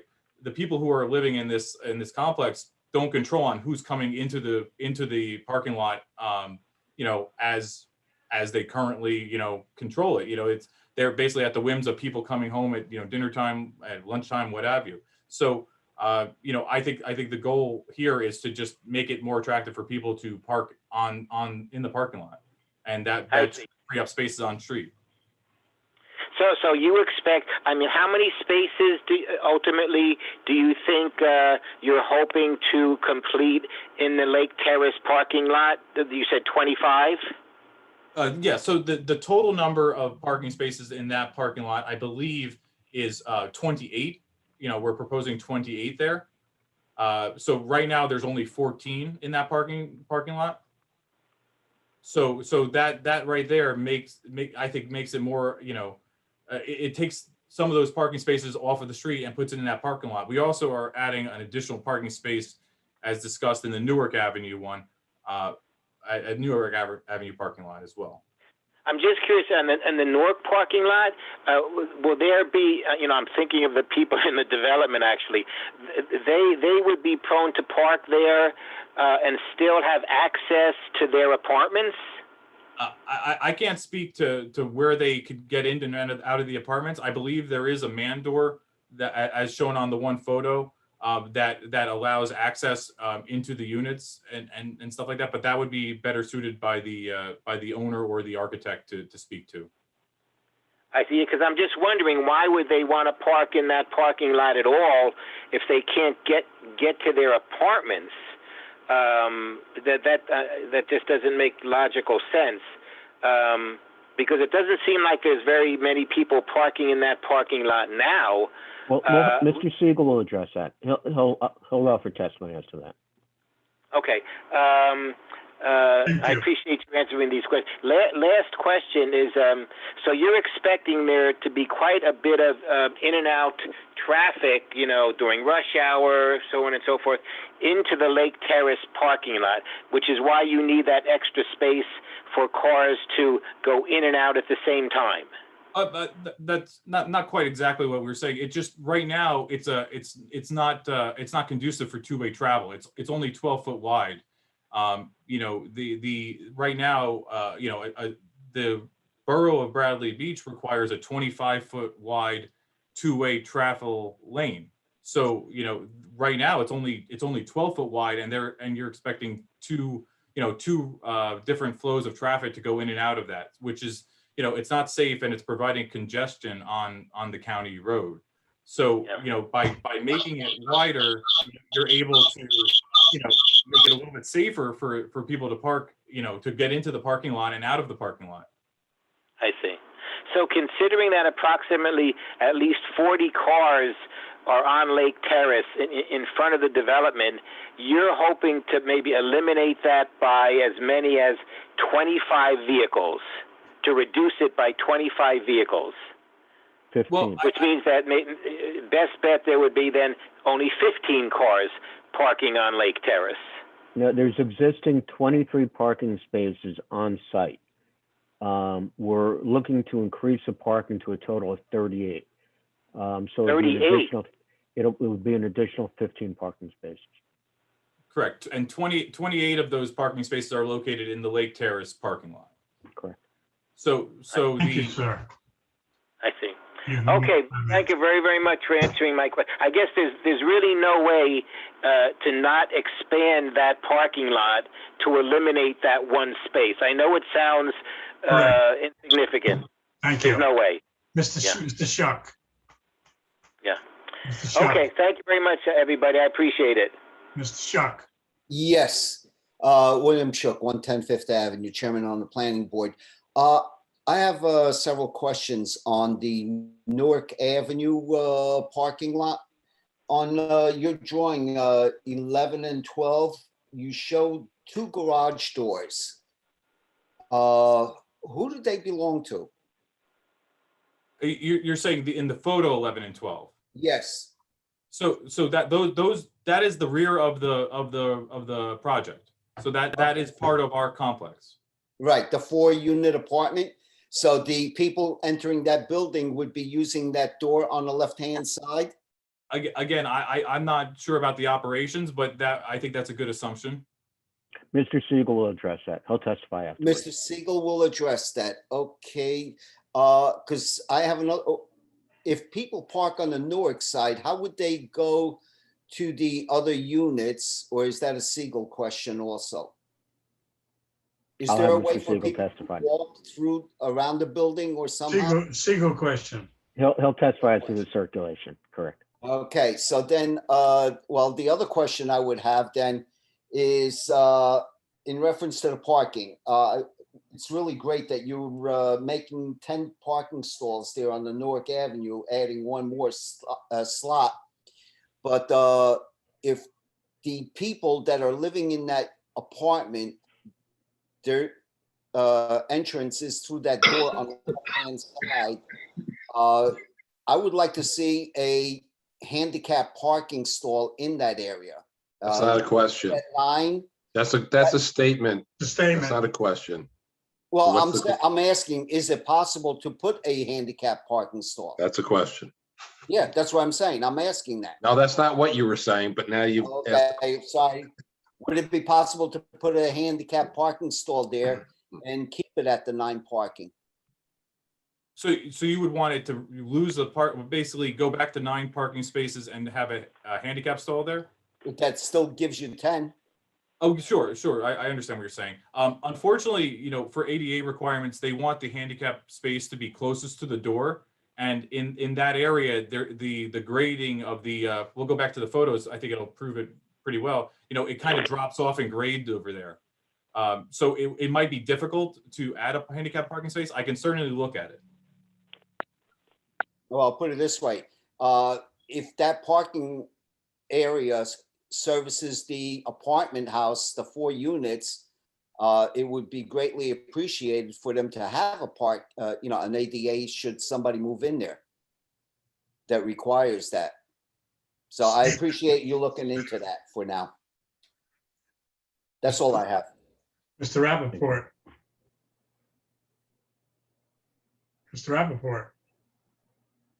Good evening. Good evening. Alan Rappaport, 512 Newark Avenue. I live directly behind the property. I have a number of issues. Questions only. Yes. So my first question is the garbage area on the coming off Fletcher Lake. Why is it necessary that it needs to be back by the existing homes? Why can it not be pushed forward closer to the street so it'd be easier access for the trash folks to get to it and not having to hear the trash truck back all the way up into my backyard? That's my first question. You can address that, Chris. Sure. It typically, the board and professionals don't want the trash enclosures right on the street. It's unsightly and people do not, appreciate having, the collection area right there. It's also usually better suited in the rear of the rear of the parking to be screened and to be, kind of like out of sight. I understand your concern with having a garbage truck back up into that area and collect that trash. But it's my understanding that that's the current situation as it is today. That the trash enclosures that are out there with the loose bins are in that area. There is a dumpster, so that has to be collected, currently. So Chris? I would assume that that's the same operation that's currently existing. Chris, I'm going to beg to differ with you, and I'm going to say that I guess you really didn't look closely at where you put this, because this is now grass. I'm There going is to no- have to object. If there aren't questions, there's going to be a time later on for statements. But I'm asking you, Chris made a statement that this is where it's being collected now. That's not in fact true. This is a grass area that is there. I understand, counsel. I'm a planning board member in Bergen County, 14 years. I know exactly where I am. So I'm saying is that truck is going to back up and go But beep, beep, beep, I'm beep, just beep. objecting to your testifying. Your objection is noted. He's trying to explain where he's coming from. So I'll Thank give you, him a Mr. little Chair. latitude. Appreciate that. So I'm saying is that as good neighbors, that we're asking that beep, beep, beep, beep, beep at whatever time it's going to be changed so it's minimized. I will ask the board to take note that there's another condo that is up the block on Newark Avenue where the town, because the truck couldn't make the swing to get in, they had to create a parking limit so that nobody would park there, because what they were doing, the commercial refuse company was blocking the street and creating a hazard so that emergency vehicles could not get through. So that's on the Newark Avenue side as well. I realize that the Fletcher Lake side is a much bigger street. So I have two issues with what was done here. And I think the planning was, in my opinion, poor. And I'm saying is that I'm asking it to be moved up, and I want to know why it could not be moved up closer to the Fletcher Lake side, so that it's not all the way in the back towards us. So I apologize at first. When you said the Fletcher Lake side, so the Fletcher Lake side, I was thinking you were talking about the Newark Avenue. No, I live on Newark Avenue. I know where I live. So you're talking about the Lake Terrace side. Lake Terrace side. I'm sorry. I apologize. So the Newark one is currently on pavement right now, and it will remain on pavement. For you're talking about in the Fletcher Lake. Sorry, now I'm saying it on the Lake Terrace side. Correct. I'm sorry. The refuse is positioned in the rear of the property so as to be able to be picked up by the trash refuse vehicle. So going here, you could see the access here. If we had it anywhere else on site, it would be very difficult for the trash truck to be able to pick it up. The prongs only go straight out and then pick up the trash refuse container and then into the garbage collection area of the truck. So it would be very difficult to have it anywhere else and have adequate turning movements for that truck to get in and out of the site. So what you're saying is, let's be clear, that this truck is going to pull straight in, right? Because you're saying it has prongs and it's going to lift and throw over the top. Then it's going to back up and onto the street blindly.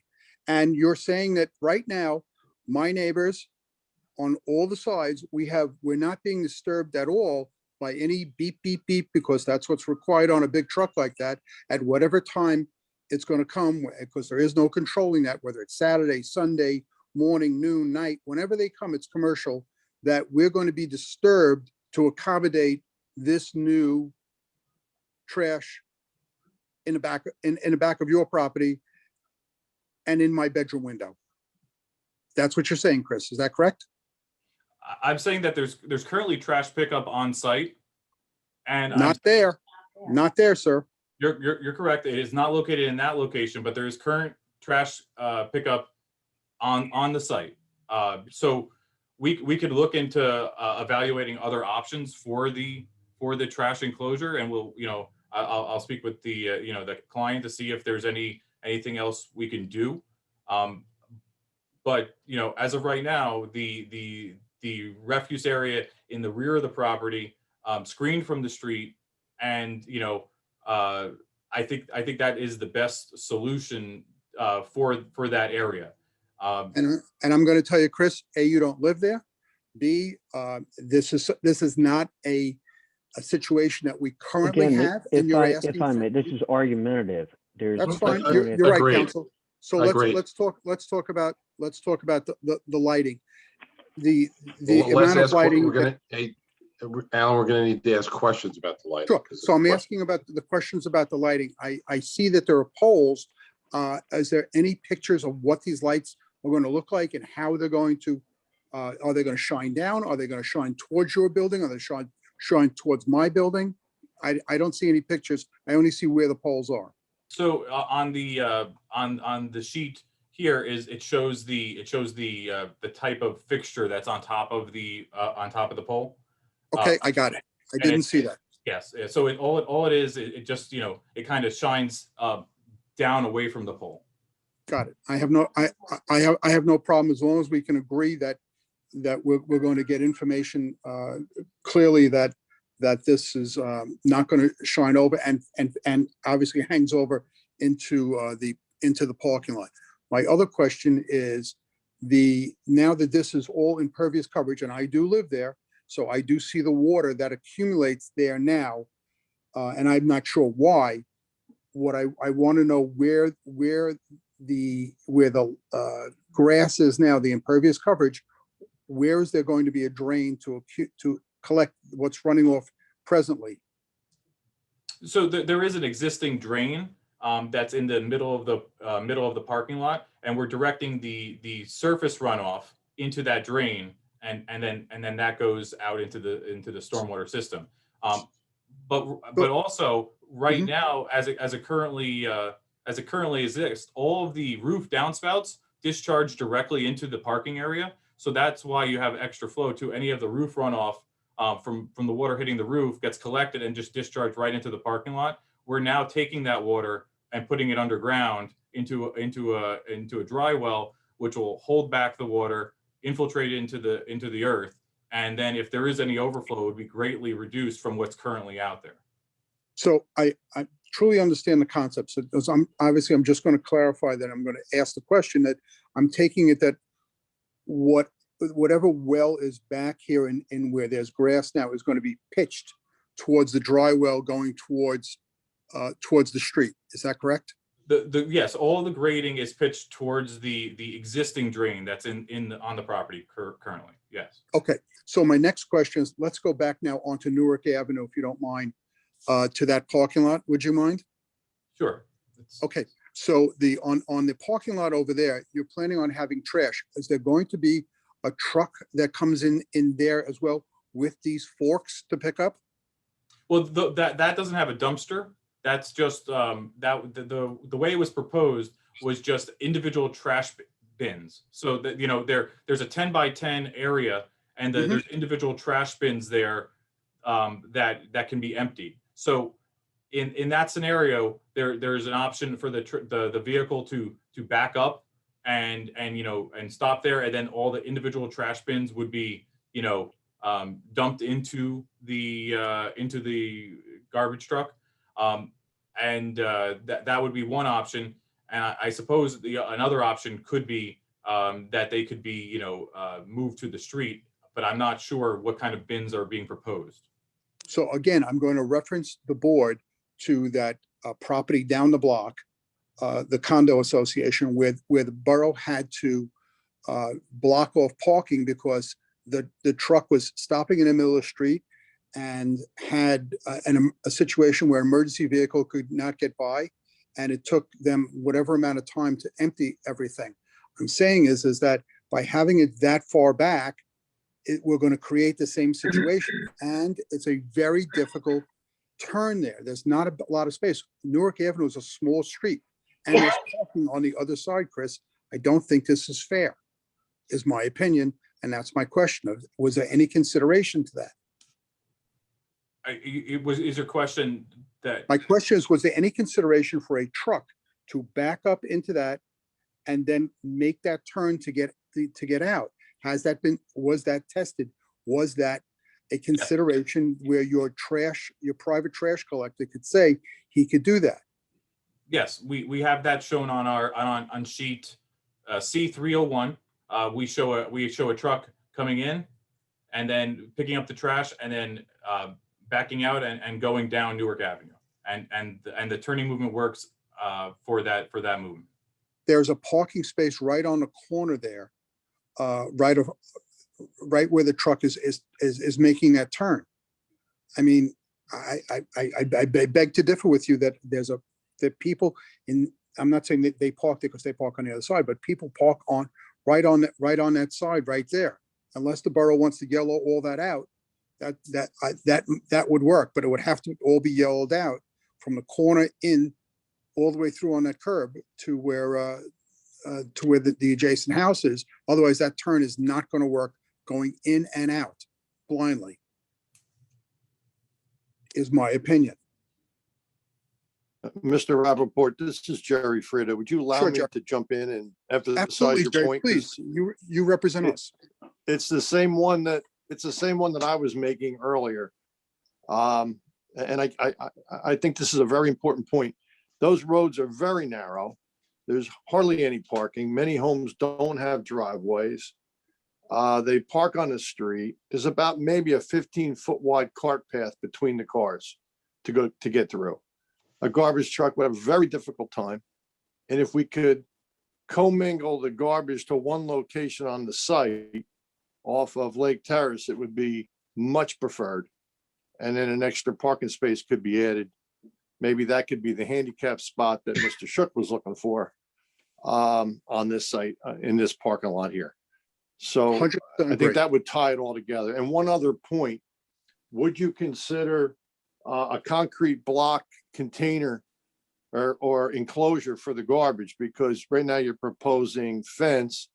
It may help keep the noise levels down just a little bit for the neighbors if it was enclosed in concrete. Well, Thank you, Mr. Rappaport. No, thank you, Mr. Fried. I appreciate it. And my point is that if you're going to have those containers lift up and those tops smash down at 1 o'clock in the morning, I have grandchildren that are between 5 and born this morning that are going to get woken up by those things smashing down. I just don't think this is fair. I know, counsel, I'm not asking a question. What I'm saying is, again, this is a point of having it back against your neighbors. We are existing neighbors. You're asking the borough to do you a favor. All right, so Thank you, Mr. Rappaport. Thank Mr. you. Frida has made a suggestion. Is there any response from the engineer? What I'll do is we can have Mr. Siegel testify as to the circulation of, people within the building, garbage within the building, how everything's handled. I think if we get his input by his testimony, we might be able to clarify things. Okay. Well, but I'm addressing the suggestion by Mr. Frida. Does Mr. Benarski have an opinion as to that? As to the concrete enclosure? I have no objections to the masonry enclosure as long as it's okay with our client. Okay. Siegel will ask that question. Thank you very much. Phone number 986 and have a name on it. Yes, hello. Yes, my name is Bob West. I live at 518 Newark Avenue. In addition to concerns about the garbage truck, which is now going, or the garbage dumpster, which is now going to be exactly in my backyard. I'm also concerned about, or I'd like to know or ask a question regarding vehicle safety, which are now going to be pulling up to my fence, in which I also have grandchildren playing directly behind a white plastic visual fence. Is there any concern about safety having cars pulling right up there now? I'm sorry, you're at on Lake Terrace or off of Newark? I am on Newark, 518 Newark, directly behind the proposed dumpster. The proposed the refuse collection area there. Yes. So yes. there, currently no, the parking lot off of Lake Terrace. I am on 518 Newark. Oh, I understand. I apologize. So what we could do, provide in that area, we could provide curb stops that would offer protection for those four 4 parking spaces that are right there. And that would, that would stop any vehicle, from overextending past the curb in that area. Can I ask what is the space there?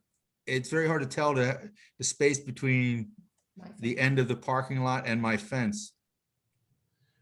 Yeah, so in that area, where the refuse area is, we have 5 No, feet. he's on Newark Avenue, sir. You're wrong, your hand is in the wrong spot. I believe No, his property is either lot 10 or 11. Correct, 11. Yeah. 11, okay. So in that area, we have, we're gonna have a buffer there of trees as shown on the landscape plan and I think pretty well shown on this plan here. But to answer your question, it's a little over a 3-foot buffer there. Was that guideline? Is that a guideline of, What is? is there a ordinance for spacing between a parking lot and a property line? For the requirement for buffering is 5 feet. So why isn't it 5 feet? Didn't you just say it was 3 feet? I did, and I said we have a existing, I guess, a proposed design waiver for that for the 3 foot there. Because we also have on the Newark side we have no buffering, and so that one at that location it's 0 feet. Right, but we're talking about our residents. We're right behind that white fence. I have 5 young grandchildren. Our patio is sitting there. I am not happy. We just moved in September. And if I knew this proposal was going through, we probably wouldn't have bought this. What's Like your I question, said. ma'am? Okay, my question is, and so my concerns for if it's 5 feet, why don't we stick to the ordinance of 5 feet, not 3 feet? And, with the garbage, if they can propose somewhere else to put this, if that can be addressed somewhere, not right behind neighboring houses right here that literally are in your backyard. And concerns with safety, with cars and vehicles. Any response? Absolutely. So for in regards to safety, I don't really have any concerns with the cars coming into those spaces and impacting your property. I do understand your concern. I think that if we add the concrete wheel stops there, that would add another level of security there for those parking spaces right against the property. I don't believe anybody would be coming in there, screaming in there, especially due to the circulation pattern for the site. It's not a straight shot to get into those 4 parking spaces. You have to come in, you have to turn slightly and then get into those parking spaces. Right, So, but accidentally people have put in their cars in drive and stepped on the gas too and went through, fronts of restaurants. You're talking a residential, somebody's patio is right behind that fence now. And I'm not the only one. There's a couple of us there, of neighbors. I know you're beautifying the whole thing, which is fantastic and stuff, but the other thing is the other residents that live around there too. Okay, thank you. Any other questions? Chris, can I ask you a question? yes. If we were to take those 2 trash containers, and I don't know if it's possible based upon how, if we can get the movement from a trash truck, where we have the parking, if you go to the rear, there are 2 spaces that are adjacent to the building in the back. Not adjacent, one is adjacent, there's another one next to it. And then you have that little planting area. Yes. See what I'm talking about? I do. What if, Right here. can you put the trash receptacles there? I'm not sure if the trucks can make it. And then add the parking spaces to where the trash is and create then a 5-foot buffer all the way in the back. Is there enough room to be able to do that? So the trash enclosure that we have proposed there is a 10 by 20. Those 2 parking spaces would be 9 by 18. So they are 18 feet currently. If we were to reduce the trash enclosure to a 15-foot wide trash enclosure, if that is enough, space for the development to have for trash, that would gain you,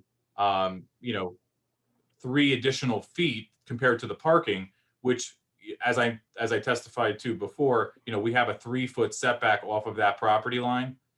So that would give you a 6-foot setback there, which would be over the 5-foot required. And, I could certainly look to see if the refuse vehicle could get around back there to make that happen.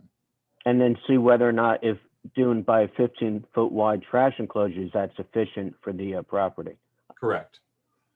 Right. I'm just looking at different options to address some of the concerns. Thank you, Mr. Karas. Any other questions? Next, we go to Margaret Miranda. Show yourself, please. She gone? John Del. We're here. We're here. It's Dalrymple. How are you? Margaret was muted. She's Okay. available. I'm unmuted. Can you hear us? Margaret first then.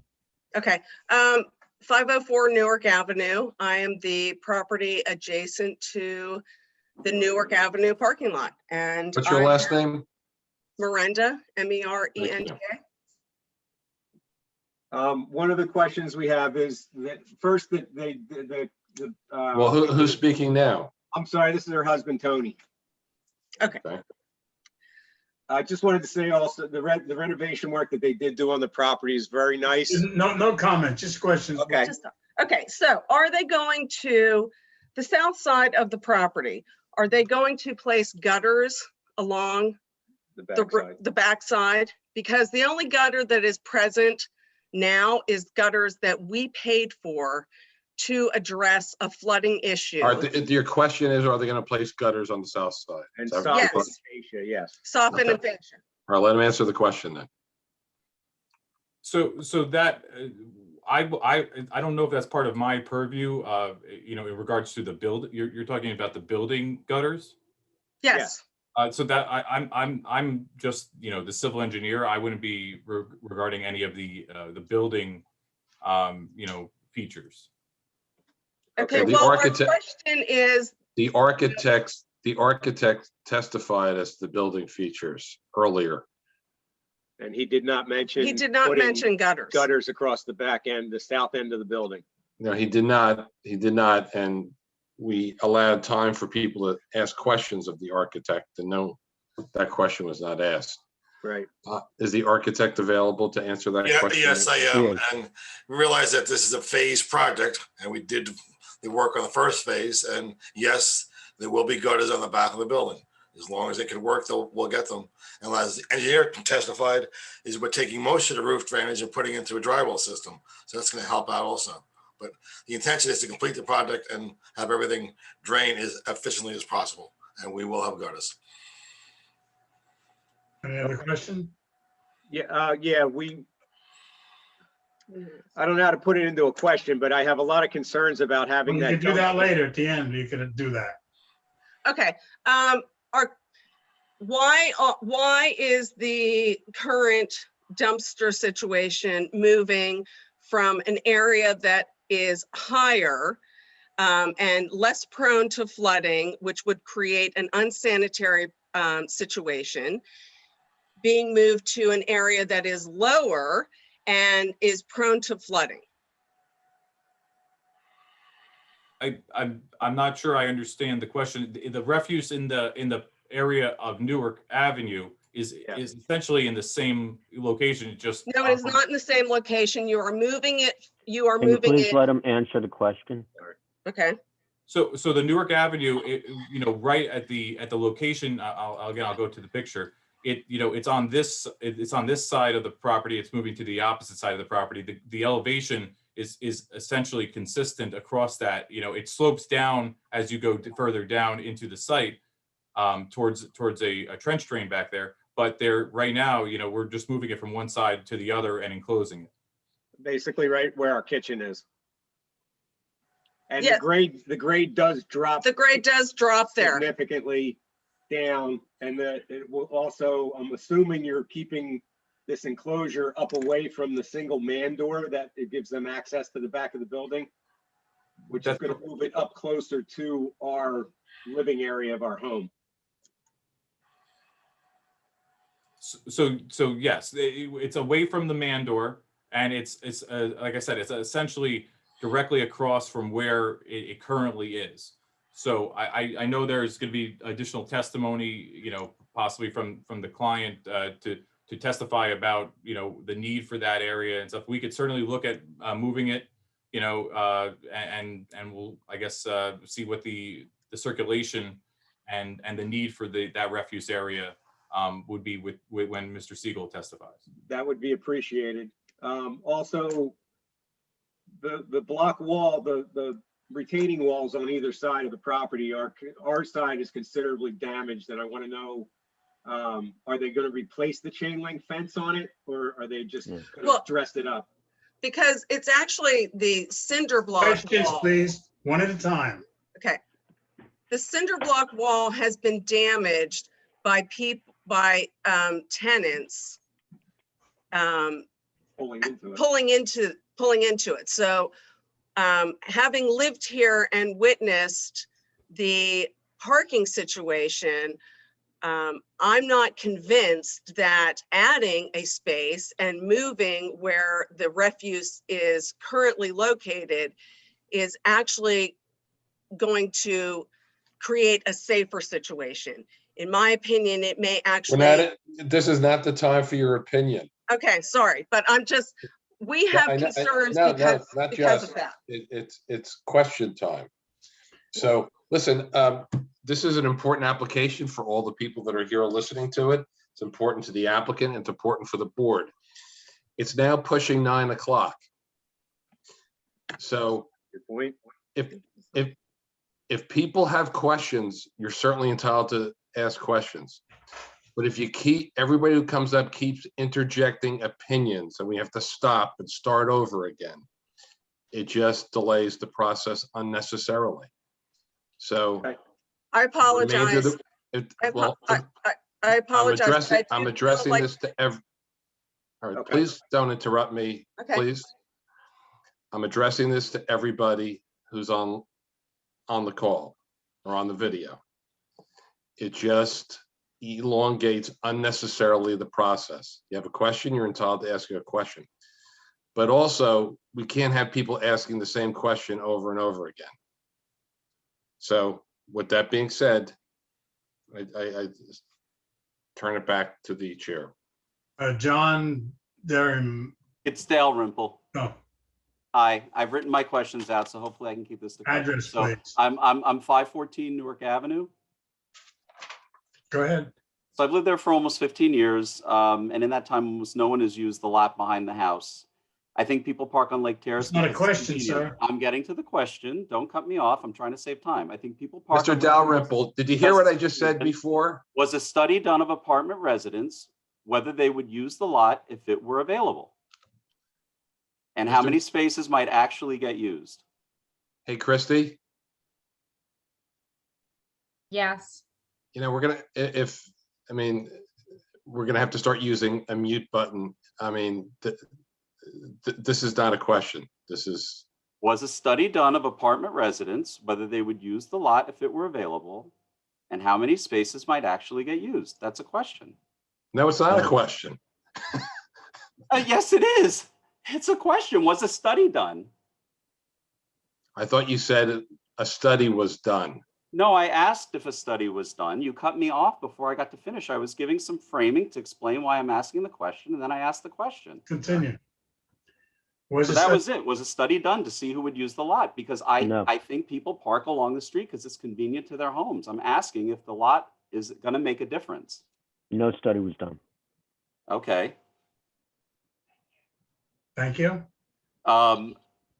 There's light pollution from the existing parking light that's already the engineer. I yard. should correct. The engineer did not do a study, but Mr. The engineer Siegel, didn't. Mr. Okay. Siegel He'll made answer all that question. testimony. Okay. So there's a parking light that's already back in that lot. I'm curious if that light is going to be removed when the other lighting is put in to replace it. Are you talking about the Newark Avenue parking light or the? No, the lake, the Lake Terrace lights. So the only lights in that parking lot will be the proposed lights that we show on the plan. So the public one that is currently there will be removed? The only proposed lights are going to be remaining in that parking lot. I'm not sure what you said, a public light. I don't. Yeah, there's a light on a telephone pole that sits right in that back area where you want to develop the lot. That causes a lot of light pollution. I'm curious if it's going to be removed, because otherwise it will be additive to the lighting that's being added. That light will be removed. Okay, thank you. Shane Butler. Hi, yes, hello. Shane Butler, 500 Newark Avenue, on the corner property adjacent to the Newark Avenue Question lot. only. Yes, my question is, with the repairs and additions of the privacy slats to those fences, will the existing fence height be maintained? Yes, we're not changing the actual fence itself. We're just putting privacy slats within the existing chain links. Okay, so within the existing chain link or the repaired chain link, if it needs replacement, and the overall height, because I believe the fence on my side of the property, it has varying heights as it approaches the street. Yes, there's no changing of fence proposed. We're just adding slats in there to have more privacy there. Okay, thank you.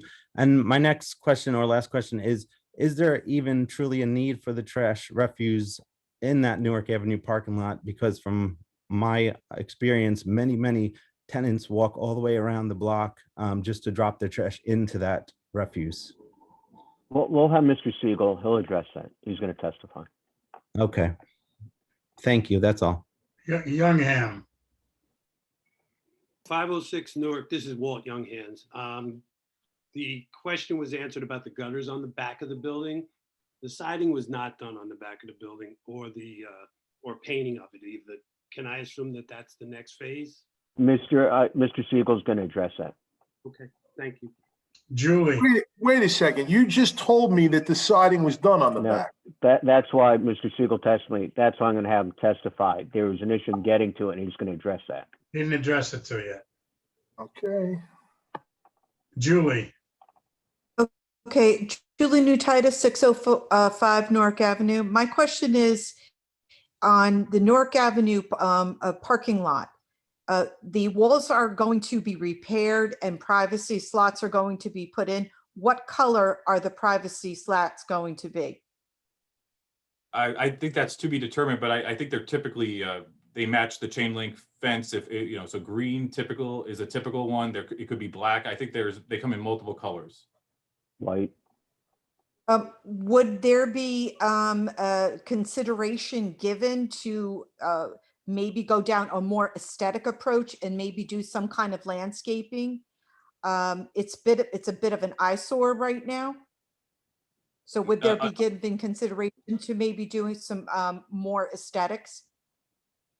So unfortunately, in that area, the retaining walls that are currently there are needed to hold back the grade for both sides of the property. The parking lot drops down quite a bit there, so that there's quite a bit reveal at the end of the parking lot. So the retaining walls have to remain there just to be able to have any functionality of the parking lot at all. I'm sure the applicant would love to add landscaping if he could, but it's not feasible in this situation. Would he consider, maybe giving up a few parking spots because they're not all used at all times to maybe do some aesthetically pleasing landscaping or whatever, and maybe remove that additional dumpster that's not needed, because we are completely encased, the parking lot is encased by residents.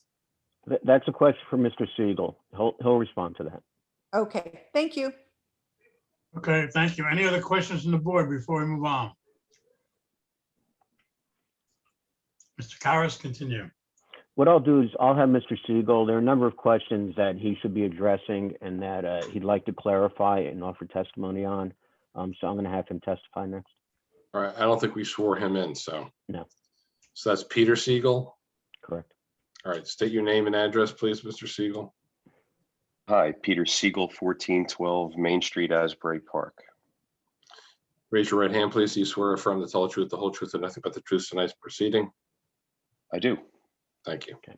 Thank you. Mr. Siegel, I had indicated before, and I want you to correct me, with regard to the siding in the rear. I thought it had been done, but apparently it was not, and you're going to offer clarification on that. Am I correct? Thank you, Andy. Yeah, I will offer clarification on that and several other things. I was listening to all the neighbors' questions as they were posing them, and I took notes and wrote them down. If I can ask if someone can put either the tax map, the aerial side of the rear of the Newark Avenue, if we can put that back up on the Chris, can screen. you put that up? I think it's photo 11. Thank you. And thank you, by the way, everybody who's on the call. This is my first time in front of Chris, not the this aerial. board. The photos. Peter, you want the aerial or the photos? Photo. Not the photo, the last one that well, I can go off of this one. So regarding the rear of the building, so lots 5, 6, 7, and 8, that the rear of their properties, that blue line there, the reason why that wasn't sided was because there wasn't reasonable access to be able to get to it, to side it at the time that we did the bulk, the roof and the siding, windows and doors job. It's very tight in there.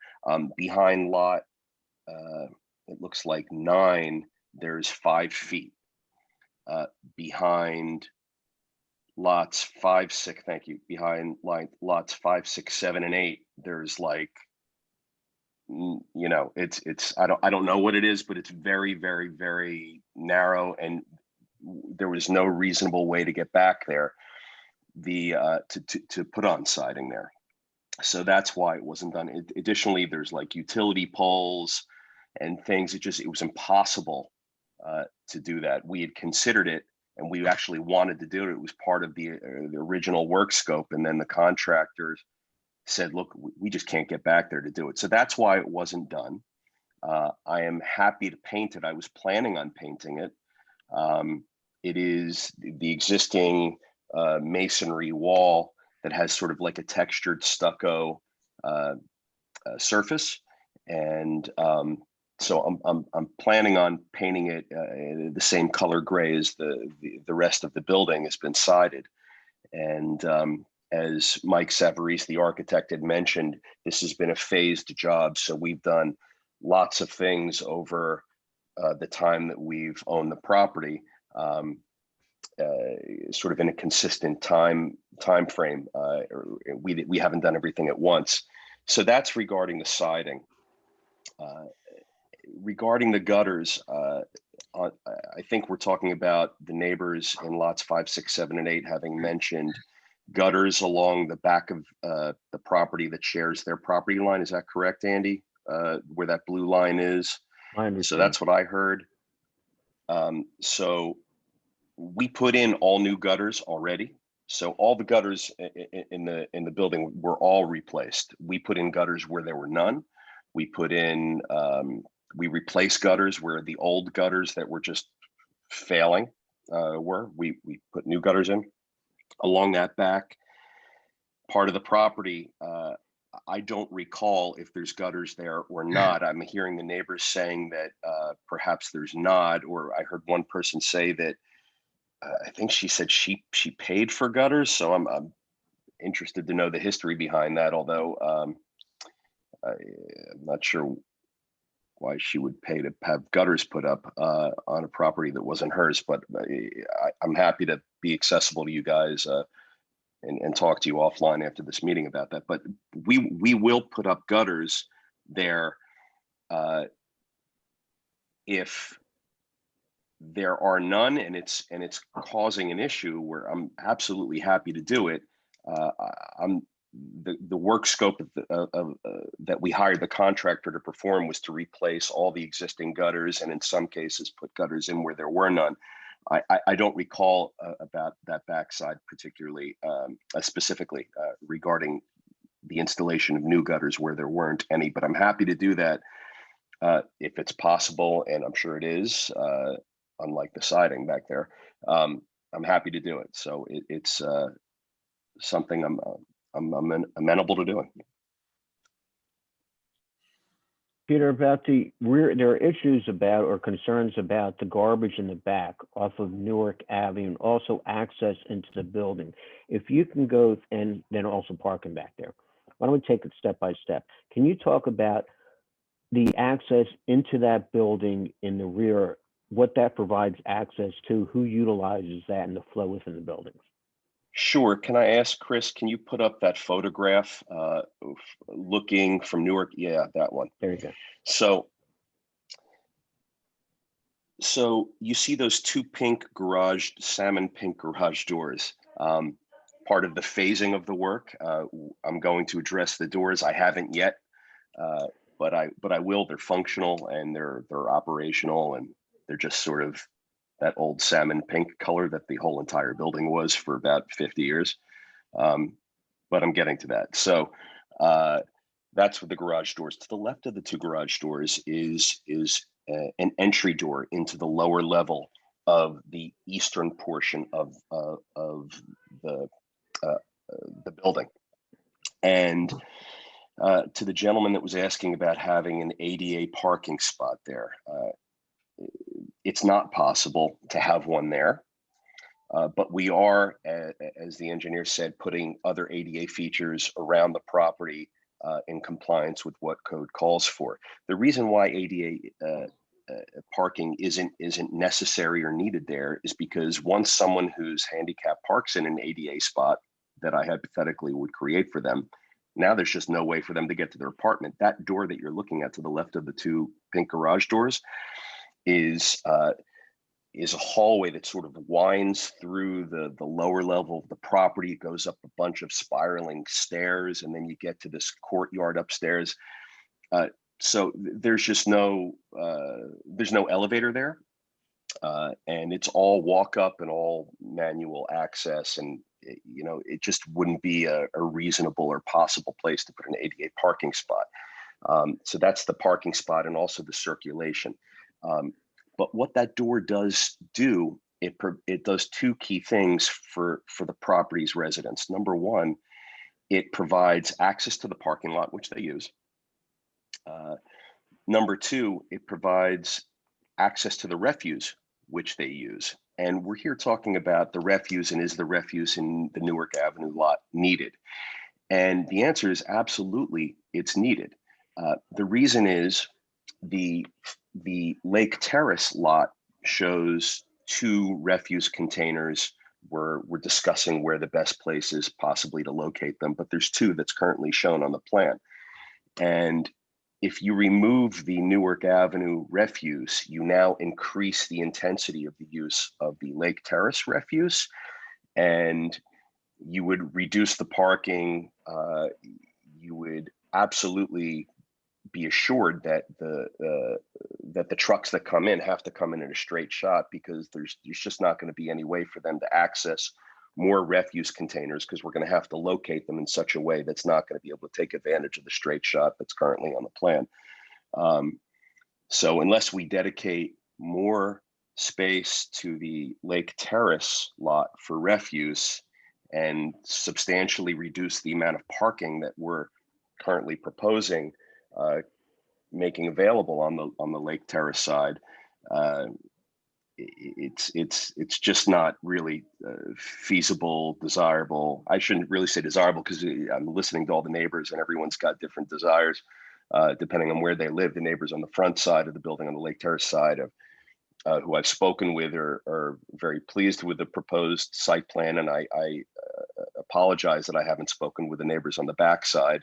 And that's probably because when I pull up in my car, I pull up to the front side of the building, and I've been able to interface and meet and connect with the Lake Terrace side neighbors as opposed to the Newark neighbors in the back. So I apologize for just now at this meeting, being the first time that I'm speaking with all of you, and not really with all of you, but on the Zoom call. But the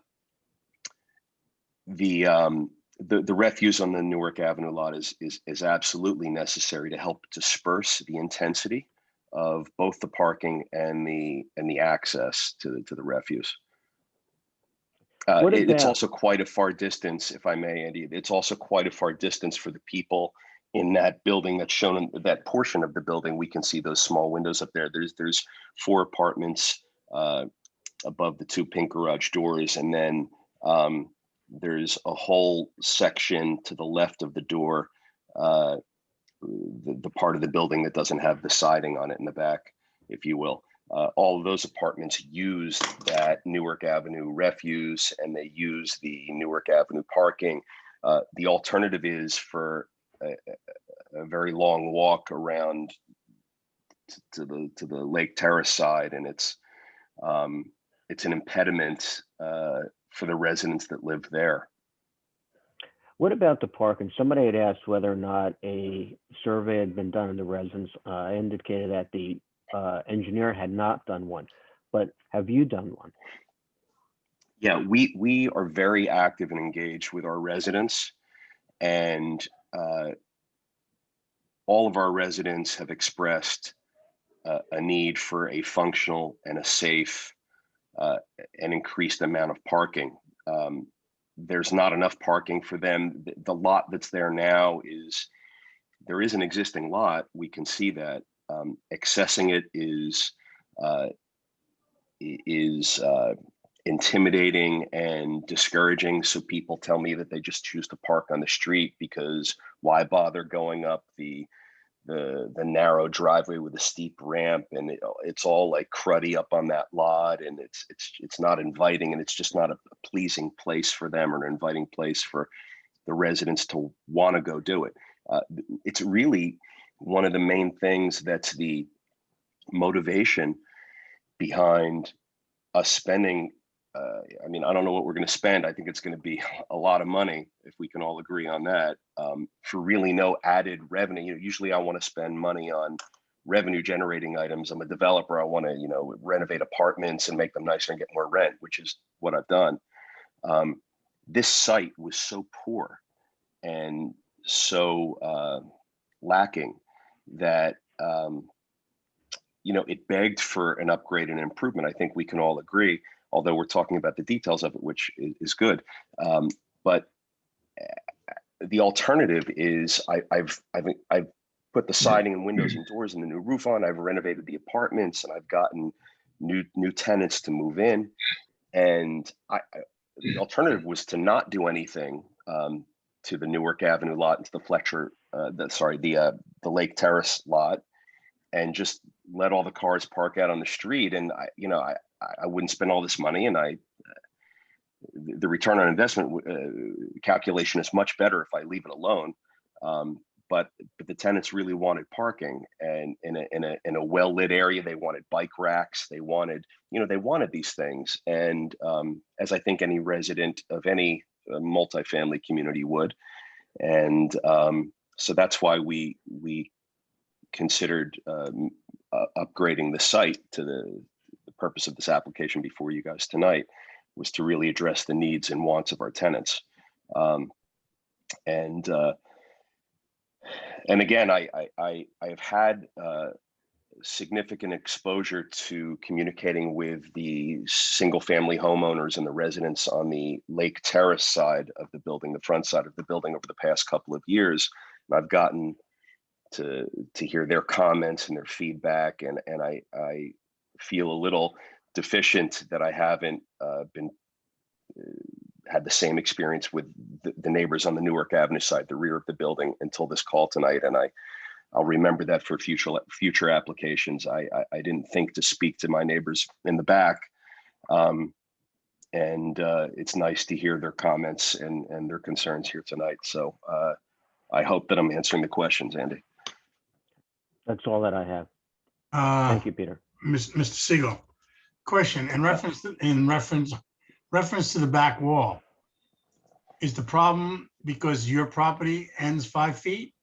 because you're allowed by law, if you need to repair something and fix something, get permission from the homeowner behind if you get in, to put equipment in and repair and replace whatever you've done, and as long as you repair their property the same way. To put the shingles on, the siding on the back. I don't recall the contractor having mentioned that to me. What I do recall that In ordinance in Bradley Beach, there is an ordinance to let you get permission to go into somebody else's yard, as long as you, repair any damage done in their property as well. All right, well, that's good to know, and perhaps as part of the approval of this application before you tonight, that we will, in addition to doing the parking lots and everything that we've already talked about, we'll go ahead and do that. At the time, the contractor had mentioned to me that it was too difficult for him to get back there to do the work, but your suggestion, I'm hearing you, and you're saying it's possible, so I'll make it happen. You got to speak to the neighbors, speak to the homeowner, and I don't think any of them will complain about having a nicer back than what's there now. So nicer view. Question: the garage doors. What's in those garage doors? So the garage doors are used for storage for maintenance items and equipment that we access every day. Okay. We don't use it for parking. We didn't want to have it. Those garages cleaned out and used for parking. It's sort of an inconsistent feature with a multifamily property such as this to have like a couple of interior garages, but then all this exterior parking. So we just use it for storage. We didn't want it to be tenant accessible.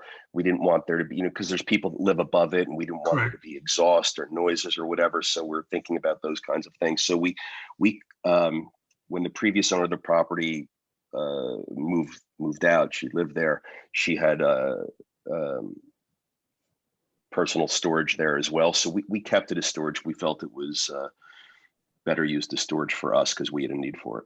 And assume you're going to paint the garage doors a contrasting colors, a color. We'll replace or paint or something. As I said, they're functional and operational now.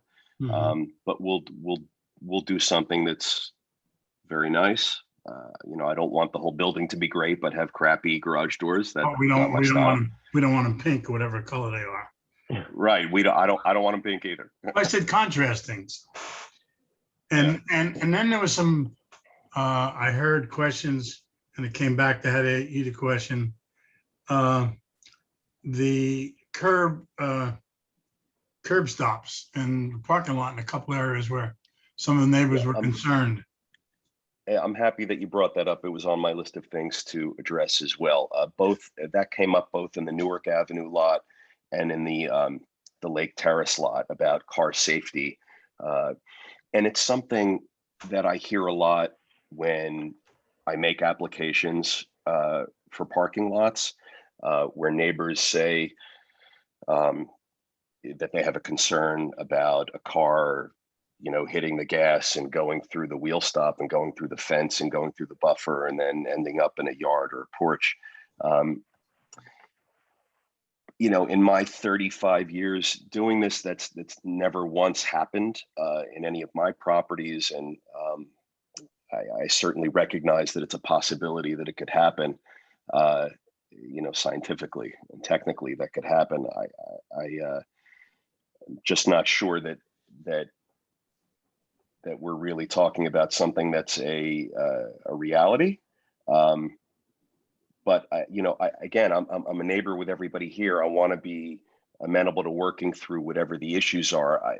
That one struck me as probably less going from a 5-foot buffer to a 3. That was the issue, going from the ordinance calls for a 5-foot buffer to what we have called for in the plan, a 3-foot buffer.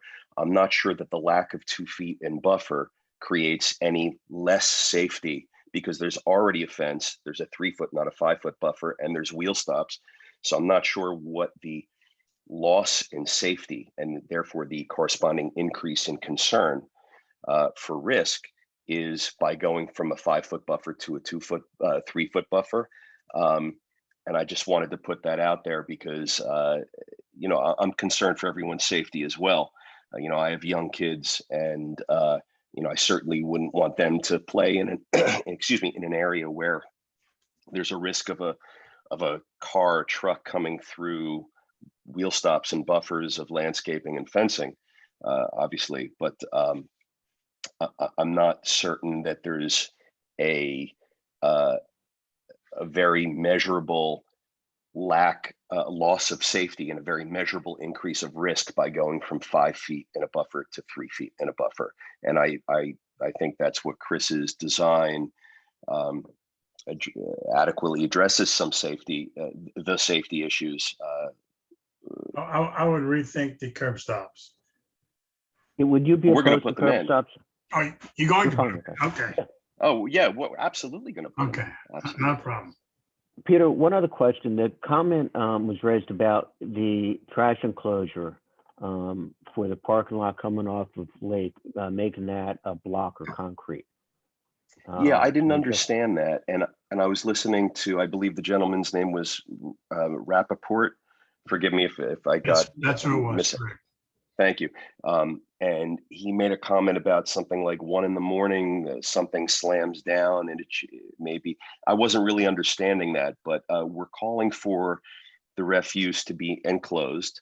And I'm not sure what solution building a concrete enclosure gives us versus a fenced in enclosure in terms of noise or a door slamming down, or I wasn't really connecting the dots on that. Yeah, well, it's Andy? open on the top either way. Am I correct? It's an open enclosure on the top. Yeah. Okay. Yeah. It I have has to be. another question, going back to the garbage removal.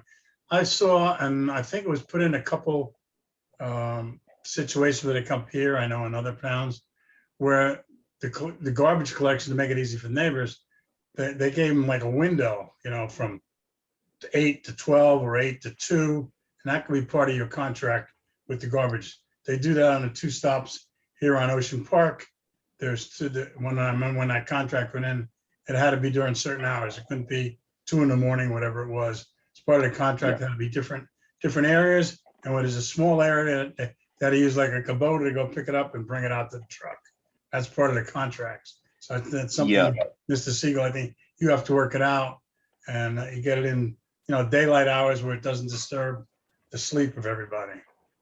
Yeah, of course. And that's not only a reasonable request for neighbors to make, but it's sort of obvious to me. We operate a lot of properties. We don't do trash pickup or refuse pickup at weird hours or after dark.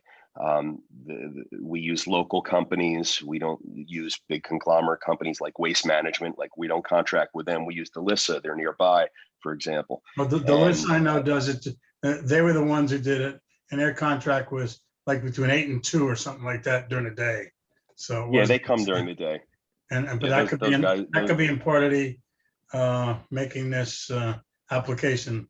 That could be a part of it. Yes, I'm happy to ensure that refuse pickup occurs during daytime hours and reasonable hours. Absolutely. It's if I lived there, I would want that too. So that's absolutely something I would do. And you'd want that for your residents also that'll live in there, correct? Yeah, absolutely. Absolutely, Andy. We don't want to be, I don't want to be back in front of this board or a city council meeting or anything where someone's saying, oh yeah, that property, they say they have trucks going at 2 a.m, disturbing the whole city. I mean, it's definitely something I'm not interested in being the subject of. So absolutely, we want to do the best thing for everybody. And I think daytime pickup with a local contractor is the best way to go. Mr. Chair, can I ask a couple questions about the garbage? Okay, Mr. Siegel, thank you so far for your input here. Your garbage pickup, are those containers, like, explain what they are? They're on wheels, can they easily be moved? Mr. Fred, are we talking about Lake Terrace? Well, let's start with Lake Terrace. Can you roll those around? Can they be moved, or is it difficult for that to happen?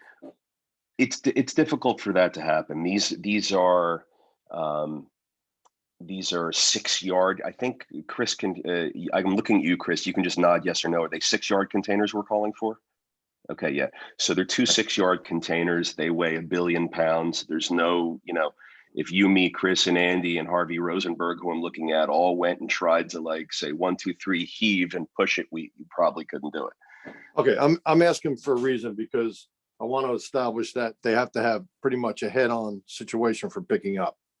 Isn't that Yes. correct?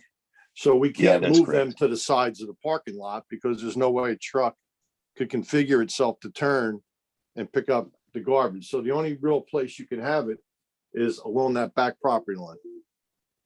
That's what Chris and I had determined when we laid out all of the various options for how to locate the refuse containers on the Lake Terrace lot. Yes, that was Okay, the, okay, because somebody had brought up maybe using the other 2 spots, but I don't know how the truck could turn around, get them and pull back out again with that island in the middle of your parking lot. So, correct. all right, that was my question for that lot. Now, the other lot, what are you planning for there in the Newark Avenue lot? What am I planning for? What will your garbage situation look like? What will it be? Is it just regular garbage containers, or is it going to be a 6-yard type of situation? It's not going to be a 6-yard. Again, Chris, I'm looking at you. You can nod yes or no, but I think we have regular, probably 48 or 60 gallon bins there. Is that right, Chris? Yes. Okay. So because of the size difference between the 2 lots and the smaller Newark lot, we're going to have more, instead of what's a dumpster, we're not going to have a dumpster. We're going to have, as I said, 48 or 60 gallon. I think with Delissa, the maximum is 48. So we're going to have 48 gallon bins there, and Delissa is going to manage the refuse pickup there.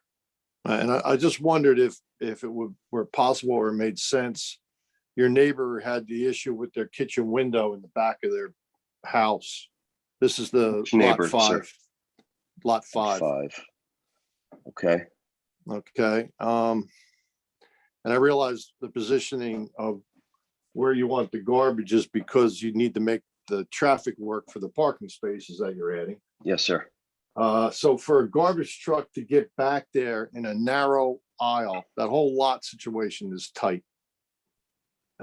I just see it as a problem. And if you need it that badly, can it be maybe moved towards the front of the lot?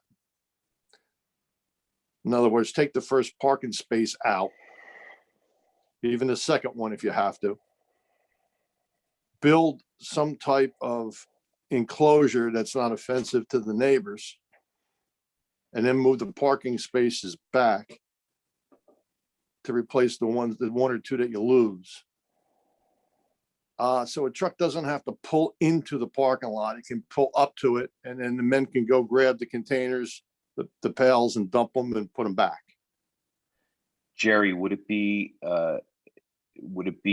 in your opinion that it's acceptable if the truck pulls up, the guys get off the truck, go grab the containers, bring them out to the truck? Yes. And then pull away? That's what I'm getting at. Well, I think what you were, okay.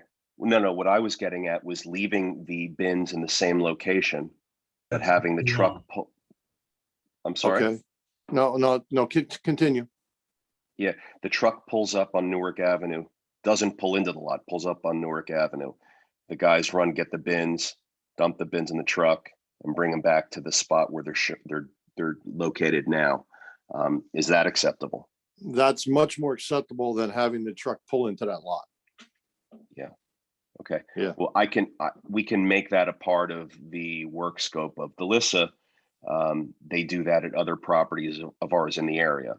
Okay. Because we've got other properties that have tight parking lots and ingress and egress issues, and they're accommodating to that. And would it be possible to move them to the other side of the parking lot? The east side? Yeah. I Away think from lot 5.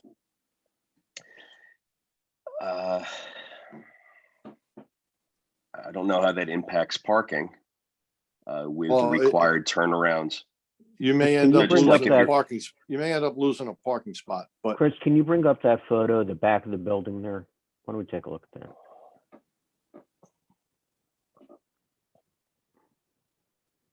There you go. So moving it to the right side instead of the left side, you're asking. Back in the corner, is that what you're talking about, Jerry? well, right now, where it is right now, I guess, is where I thought, could we leave it there? But then I understand it interferes with parking. But what about if we put it up closer to the building as opposed to where it is now, where it's halfway down the aisle? Yeah, And that put would be in place- helpful. I mean, I would even encourage the board to accept losing a parking space to better locate that refuse area, because it's so close to the house on lot 5. I mean, it's, and right now it's already exists on the east side. So why not leave it on the east side? But further back. If it's just containers, it's not the 6-yard dumpsters. And then the guy's gonna just go wheel them out to the truck when it pulls up. And I think that takes care of all my concerns as far as the truck movements.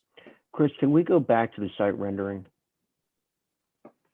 Yeah, where it is right now, I'm just thinking, that container, that trash enclosure area, just put it up against the building on the right-hand side, you might not lose parking space. Right there, yeah. Yeah, Well, there's a garage door. Andy, is that where the garage door is? yeah, but you have some room between the Yeah, garage the door. door's over more. Yeah, if we If go it's to the just photo, 50, see I how see. much room you have? I see. Just a I'd have to go suggestion, to if the you guys could site. get that to lay out, that would be very helpful. yeah, I'd that have may to go work. to the site. I can't, with Chris, maybe. I can't recall what's to the right of that pink garage door right there. I think that there might be another door to another room that we use. It's so if it blocks that door, then I think that's the issue. There's a picture of but this, sir. There's a picture of this. I know I just saw it in your there's a picture of the refuse cans, and I bet it'll show that. Yeah, it was an older photo that Chris had that showed the existing conditions of the trash behind that barricade. Chris, can you Okay. bring that up? See if Can we you can pull pull it it up? I found the photo that we're talking about. Ah, okay. No door. Yeah, so it looks like therefore it's possible. It looks like maybe there was a door at some point, it looks like there were stairs. Yeah, you're right. It Yes. does look like there was a door. Stay in that, when you're done with this, stay in that picture. But that corner would be, how many 48-gallon containers are you looking for? 3, 4? Something like that. Yeah, I mean, that would fit there. Plus And I don't know- recycle, so it would be 3 or 4 for refuse and 3 or 4 for recycle, maybe 4 and 4. Well, maybe you can do like an L shape, put some against the building and some against the wall. Okay, I'm happy to do that. Yeah, I'm Happy to. just, as long as Chris can do it and we don't lose a parking spot, then I think we're in good shape. Stay in that picture. There was one of the 10 people who made a question. They said that gets flooded down in there? I don't know that I heard that. I think they were referring to the Lake Terrace. I think the comments about flooding were on the Lake Terrace lot.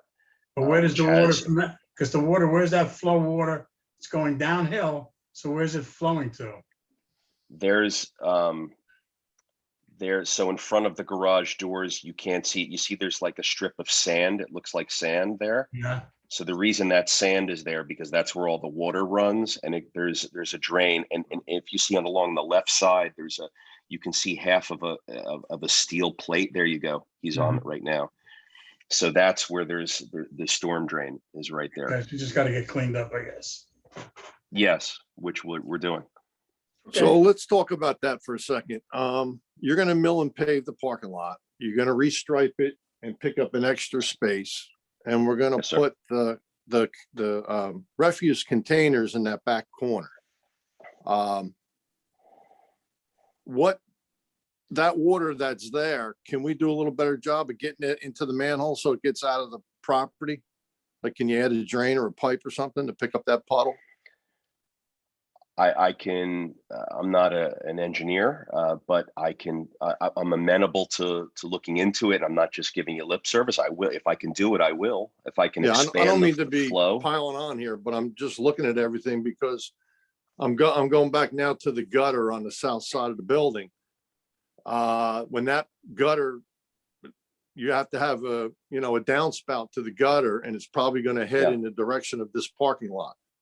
So you're going to I'm have happy to to do add it. some drainage there to take care of that. So maybe your engineer can come up with a quick sketch to show us how he's going to do that. Okay. Yeah, I think that's a reasonable request. If we can increase the ability for water to go into that storm drain. Yeah. Where does that storm we gotta drain do go? that. Do we know? Into the storm sewer, I guess. Well, I don't know, Chris. Maybe you can. I don't know. Yeah, I'm not sure we were able to get the information for that during the survey. I think it was, as you can imagine, filled with sediment and had to be cleaned. So I would imagine, it goes out to the street and ties into well, yeah, I wouldn't be 100% sure of that. So we need to confirm all that. And Chris, I can help you offline. Sure. If you think I can be of help, you call me and we'll do what we can on our end to help you. Sure. Peter, do you have any issues with flooding in the building over there where the maintenance is? Absolutely not. So I guess my understanding there is that the trench drain and the drain system over there, it is working. It's much lower. Yeah, than it's working. Surrounding properties, so there's got to be a positive outlet somewhere. So we could certainly. I'm not sure. Maybe it's with an old building like this, it's possible. It's a trench drain next to the building. It's possible that it might go, get collected and go through the building and out towards Lake Terrace even and tie into the system over there. I'm not sure how the elevation difference works, but it's possible it could be something like that. We'll need to verify that stuff. So give me a call. Let me know. Okay. Okay. Now, could I ask the board any questions to Mr. Siegel? Anybody board have questions, Mr. Siegel? I have a couple, Mr. Chairman. Go ahead, Michael.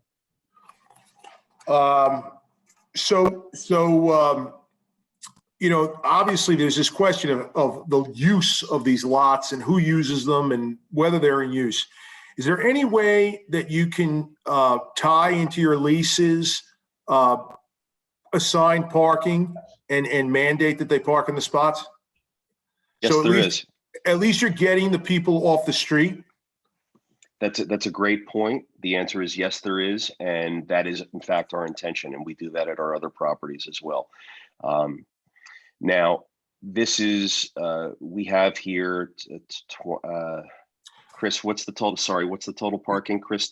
38? 38 total. Right, 38, and there's 40 apartments, of which several of them are 2 bedrooms. So you've got cases where there's potentially 2 cars in a unit. So it, as Andy said at the outset, the nonconformity of this property won't be able to meet, as if it were new construction, it won't be able to have all the parking that modern code would call for, but we're increasing the parking significantly. My point is that having assigned parking, it is possible. We do that at other properties, but when you have fewer parking spaces than units, what you do is you assure that someone doesn't get parking. In cases, typically, and this is an idea I'm running by you, sir, is that when you have fewer parking spaces than you do units, and you don't have assigned parking, you have what we do is we have stickers, and we have our tow company patrol our lots. So if you have a sticker, you can park in any available space.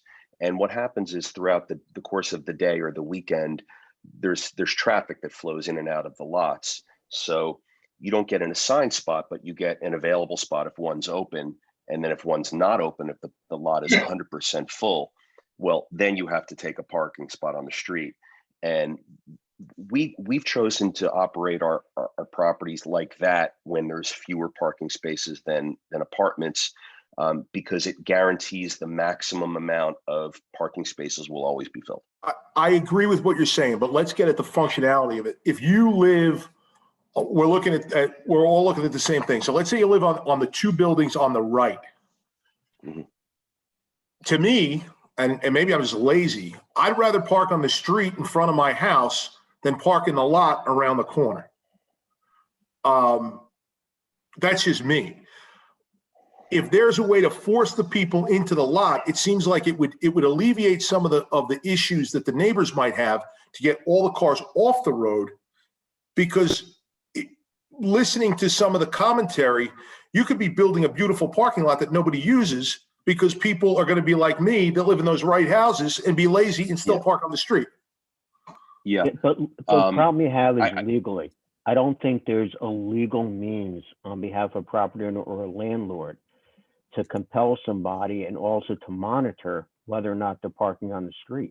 But what if you, what if you did it by pricing? What if you said, you know, you get $100 a month and you get a parking space? You know, I think you should think creatively about this. You know, you make a good point, Michael, and Andy, you're right. It's legally and sort of operationally and probably impossible to force people to park in certain places as opposed to on the street. But Michael, I've spoken to our residents. They have a demand and a hunger and a need for a beautiful parking lot.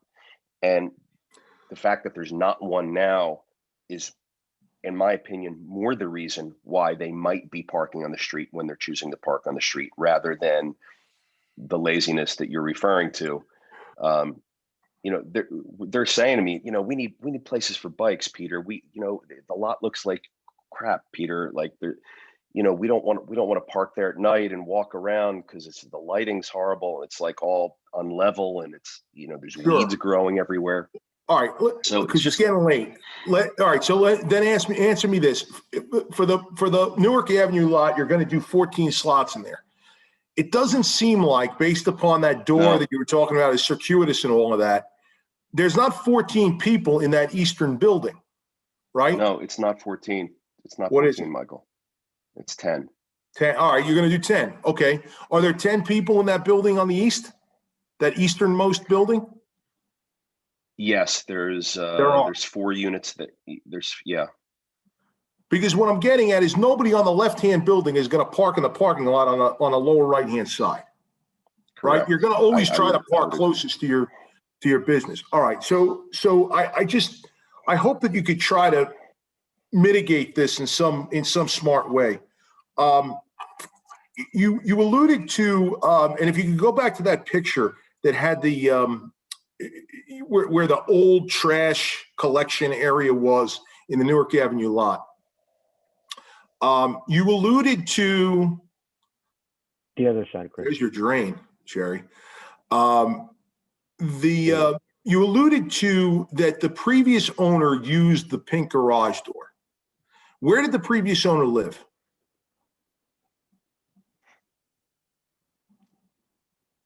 I'm laughing because so do you see that house?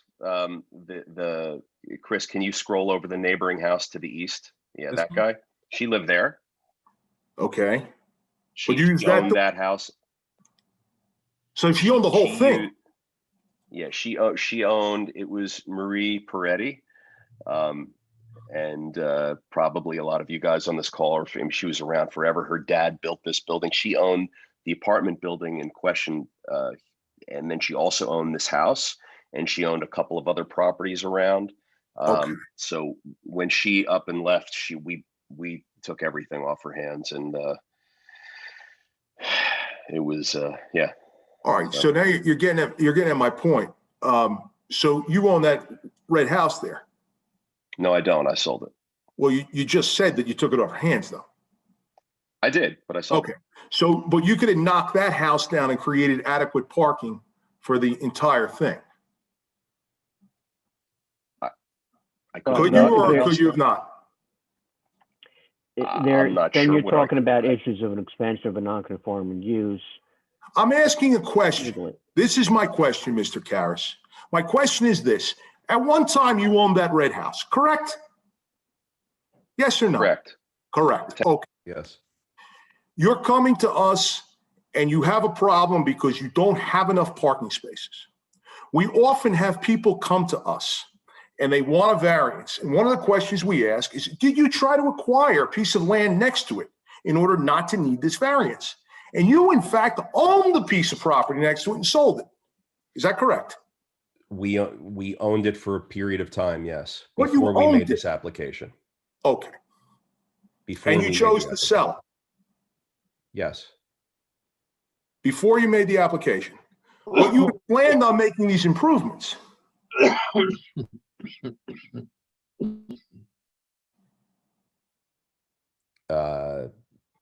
We planned on doing a lot of improvements. At the time that we sold that house, we weren't certain that, what improvements we were making and what the issues were going to be with parking.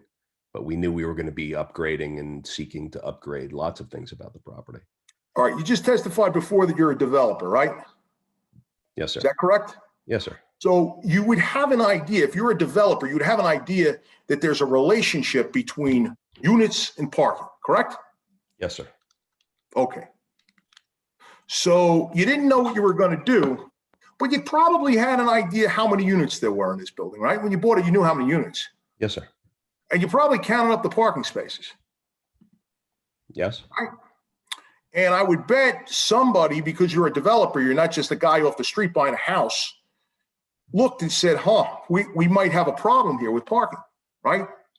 Nobody made that. Did anybody for your firm make that question? No, because the way you've just suggested the question having been potentially made says that we may have had a problem with parking. We don't have a problem with parking. The site was a pre-existing non-conforming use with always that had fewer parking spaces than units, and it was never a problem.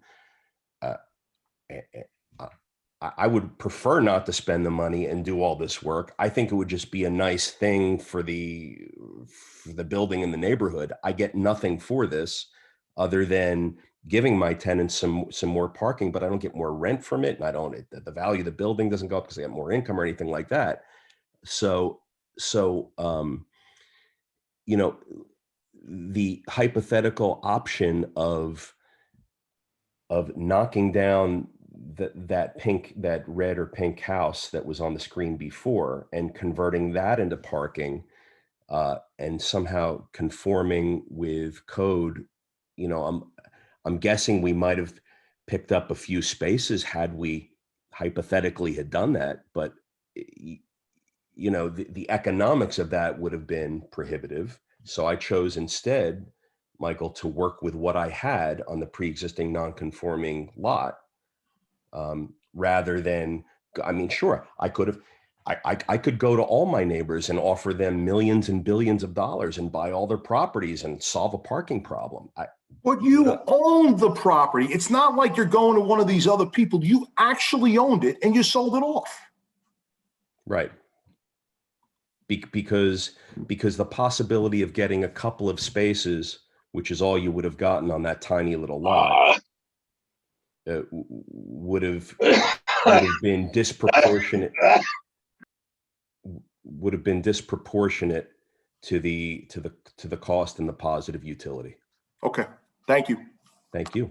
Any other questions on the board? Dennis? Yeah, Mr. Chairman, can we go back to that layout again, the color layout showing the lots again, the plot plan? Exactly. This one? No, go back to the other one, the drawing. Perfect. And listen, this is going to be a contrarian view, but I've just been listening to everybody speaking about, especially the neighbors. This this is an obviously non-conforming lot, a lot of people living, it's never had parking. The improvements look great. It's wonderful which the direction you're going. But I'm just listening, what we're gonna do, what you're gonna do is put more pressure on the existing neighbors by increasing the size of the parking lot, moving refuse containers around, which are gonna interfere with their lives. It's already difficult probably as it is, having this property next door to them. And I agree that you are offering a better solution here in a sense. I'm just wondering, from the contrarian view, I'm looking at from the Lake Terrace parking lot. There's 5 down, I can't point to it, but down towards the back, heading towards the Newark Ave side, there's 5 parking spaces. The trash containers have been pushed all the way back. Pardon me, I could almost see getting rid of those 5 spaces, keeping the green space, taking the pressure off the neighbors, and moving the trash containers up closer to the building towards Lake Terrace so the trucks can get in there. Parking on Lake Terrace is always going to happen. I don't care how many, you don't have enough parking spaces, that's a given. People are going to park there, and that's a given. They've been parking there for years, and they're going to stay parking there for years. And I tend to think Mr. Fuso's correct. If I lived in the far right hand side and it's raining out, I'm not parking on the left. I'm just not. I'm gonna park on the street. So yes, it's really nice. You're spending a lot of money to do that. I just wonder if it's necessary to add the pressure, maybe as a consideration to the neighbors, maybe abandon some of those parking spaces. You have those green space, give them some relief. It's because you've got a lot of people going on in a residential area. This building, frankly, this is a 10 pounds stuffed in a 5-pound bag. And it just, if you could blow it up and start over, perfect, but you can't. This is reality. So yeah, I'm just saying, maybe think about taking some pressure off, moving the trash. Yeah, no, Dennis, your comments are very on point. I as everyone's are, I'm hearing a lot of different things here tonight. I'm hearing on one hand, hey, why don't you knock down a house and pick up 3 or 4 parking spaces? I'm not going that direction. That's right. That's and I'm hearing also, hey, why don't you reduce the proposed amount of parking? I don't know, guys. I mean, in 100 out of 100 times when I go before zoning boards and we're adding parking in, I agree with you. There's not enough. Usually it's like, applause. And so I'm trying I totally agree. That's what I'm saying. Trying to, I'll do whatever. Like, I want to please everybody, like I want to do the right thing here, and I'll do whatever you guys, it's your town too, You can't please I don't live there, so it's your town. It's not my town. So I respect that. I'll do whatever. I just, Mr. Siegel, let's be realistic. You're not offering enough parking spaces for everybody there. So it's already a given. We're going to force people into the street. So I don't know. Maybe I'm wrong in thinking of this way, but I kind of think maybe I do like the idea. You clean up that whole westerly side. It's going to look great. It's going to be more amenable to park, safer, better lighting. But the cars aren't parking there right now because you got grass strip. You're putting pressure on like lots 10, lots 11, 12. You are definitely, and even lot, was that 10 there, I guess, or whatever, I can't read it. But it's not 9. It's going to be, you're putting more pressure on your neighbors, impacting their lives. I'm just thinking maybe maybe it needs to be revisited a little bit. Mr. Frieda probably thinks differently because we got to get parking, which is a true statement. But this is 10 pounds in a 5-pound bag. I'm sorry. Look, if you, I'm not saying anything. this is my opinion. That's all. Okay. We're not going to solve this tonight anyways. This thing's going to be over. We're definitely not going to be solving this tonight. Right, it's 10 to 10. Yeah, this can't go much. I got work tomorrow. Yeah. I'm sure everybody else does too. Or any questions more from the board? I have a question, and this, I don't know whether this has come up before, but if you park in the Newark parking lot, do you have to walk all the way around the block to get into any of those units on Lake Terrace? No, you can go through the door to the left of the garage doors. that convoluted up staircase, down staircase doorway. Well, I'm not sure I'm understanding your use of the word convoluted. It's a door. It's to the left of the garage doors. You go through it, you go into a hallway, you walk upstairs, and then you're up in the apartments. So the apartments are on the second floor? So the residential portion of the building, it's a one-story building. There are no except for the far east corner, which is the corner of Fletcher Lake Avenue and Lake Terrace. That's a two-story structure that holds 4 units. That's the only two-story part of the building. Everything else to the west of that corner is 1 story. And when you walk through that door to the left of the pink garage doors, you're in a basement. Yeah, thank you. So that's actually a basement. And the apartments, you can see the windows actually above the garage doors, and they continue to your left along the back as you go west. That's where the apartments are. And Can so every apartment be accessed through that door? yes, you can reach the entire front side of the building through that door. Okay. The entire Lake Terrace side of the building. But it's not a straight shot through. Straight shot. So you walk in through the door, you walk down a hallway, you walk up the stairs.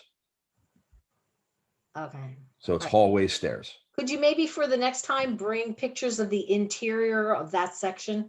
So we could see exactly, because I just know, I kind of feel like Mr. Fuso, I would be parking on Lake Terrace right in front of my door, lugging in groceries. I wouldn't be taking the tour. Okay. So I almost feel like the Newark parking lot is useless. I'm happy to do nothing with the Newark parking lot and just leave it the way it is. And they can park there if they want or not. Seriously, I'm not trying to be cute. It's like, I'll do whatever. Like I thought it was a good idea what we had, but if it's not, then, and you guys don't think it's a good idea and the neighbors don't want it, then I'll just leave it the way it is. It saves me a fortune. Debbie, anybody else on the board? It's 10 o'clock. We have to open it, Mark, to the general public? So I think the thought is that we're going to carry this, correct? Right, but do we have to open questioning to the general public? May I say one more thing before, because I wasn't done, and just back to the Lake Terrace lot and the gentleman's suggestion about maybe abandoning those 4 spots back there by the refuse. I'm listening to, that area. I mean, I'm willing to do that to create a bigger buffer to lots 10 and 11 and move the refuse up and create a bigger buffer to those lots back there, if that's what the general populace feels is best. I mean, I'm hearing you guys say, maybe we don't need that much parking, both in Newark and in the Lake Terrace lot. So I'm willing to create a bigger buffer if it makes the neighbors feel better about it. Mr. Chairman, can I just chime in a minute here? Maybe you could poll everyone on the board so that the applicant has the benefit of knowing where they stand, and then he has a better idea of changes that he can make, because these changes, everything costs money and time. So I think we owe it to him to let him know. He shouldn't go about making changes only to find out, no, half the board doesn't really like that. So I think we need to give him some indication as to what the board's looking for here. I agree with that suggestion from Jerry, but to answer your question, Mr. Chairman, the public is certainly entitled to ask questions of Mr. Siegel. However, it doesn't have to be tonight. And I believe that Mr. Siegel We'll bring him back. will be testifying at the next proceeding. Is that true, Mr. Karras? Yeah, he'll be back. Mhm. And then he'll be available to be asked questions to the public at that time. They will. What about the polling? Do we do that now or no? Yes. Please. Okay. Mr. Chairman, would it make more sense, though, to do the polling after the public speaks so we could all get a sense of, I also, I know what I said about the house, and I just wanted to point that out because there was an option that's no longer an option. But I also concur with Mr. Mayor, and maybe if the public doesn't care about the parking question, and we are all under the impression that the people on the right are going to park on the street anyhow, maybe we should listen to the public for a little while before we make the applicant spend money. So Michael, I would appreciate the poll if that's a possibility. Now, you'd rather it now than before the public? I would like both if that's possible. Well, We would have to come back with let's- revised plans. Yeah. So let's try to focus on what we're trying to accomplish here, because there's no public commentary until the application is completed. So the only thing that the public would be doing tonight is asking additional questions of Mr. Siegel. And, I'll reiterate, it's 10 o'clock now.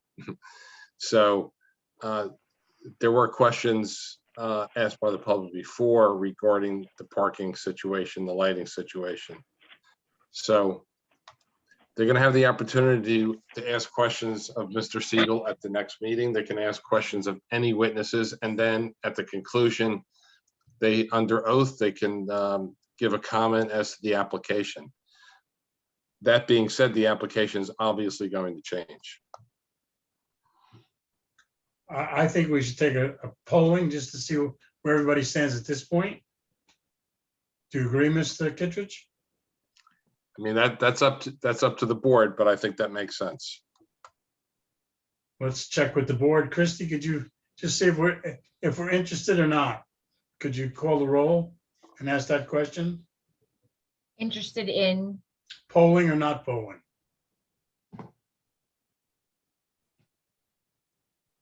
And the question is reference to the suggestion Mr. Mayor said about the parking, somewhat, or that idea.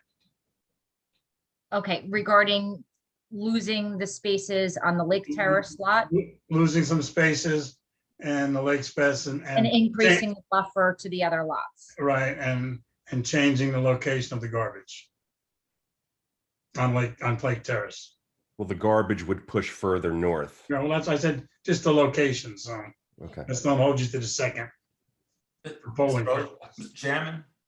Yes. It wasn't really very specific. It was just a thought pattern.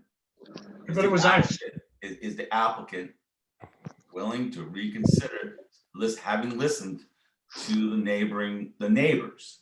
That's all. Dennis, I am willing to do every, I'm a willing No, doer. that's okay. That's you may not be, but but let's figure this out. But yeah, it's not very specific. I'm sure there's other questions people have and other issues other people have too. So not just regarding that.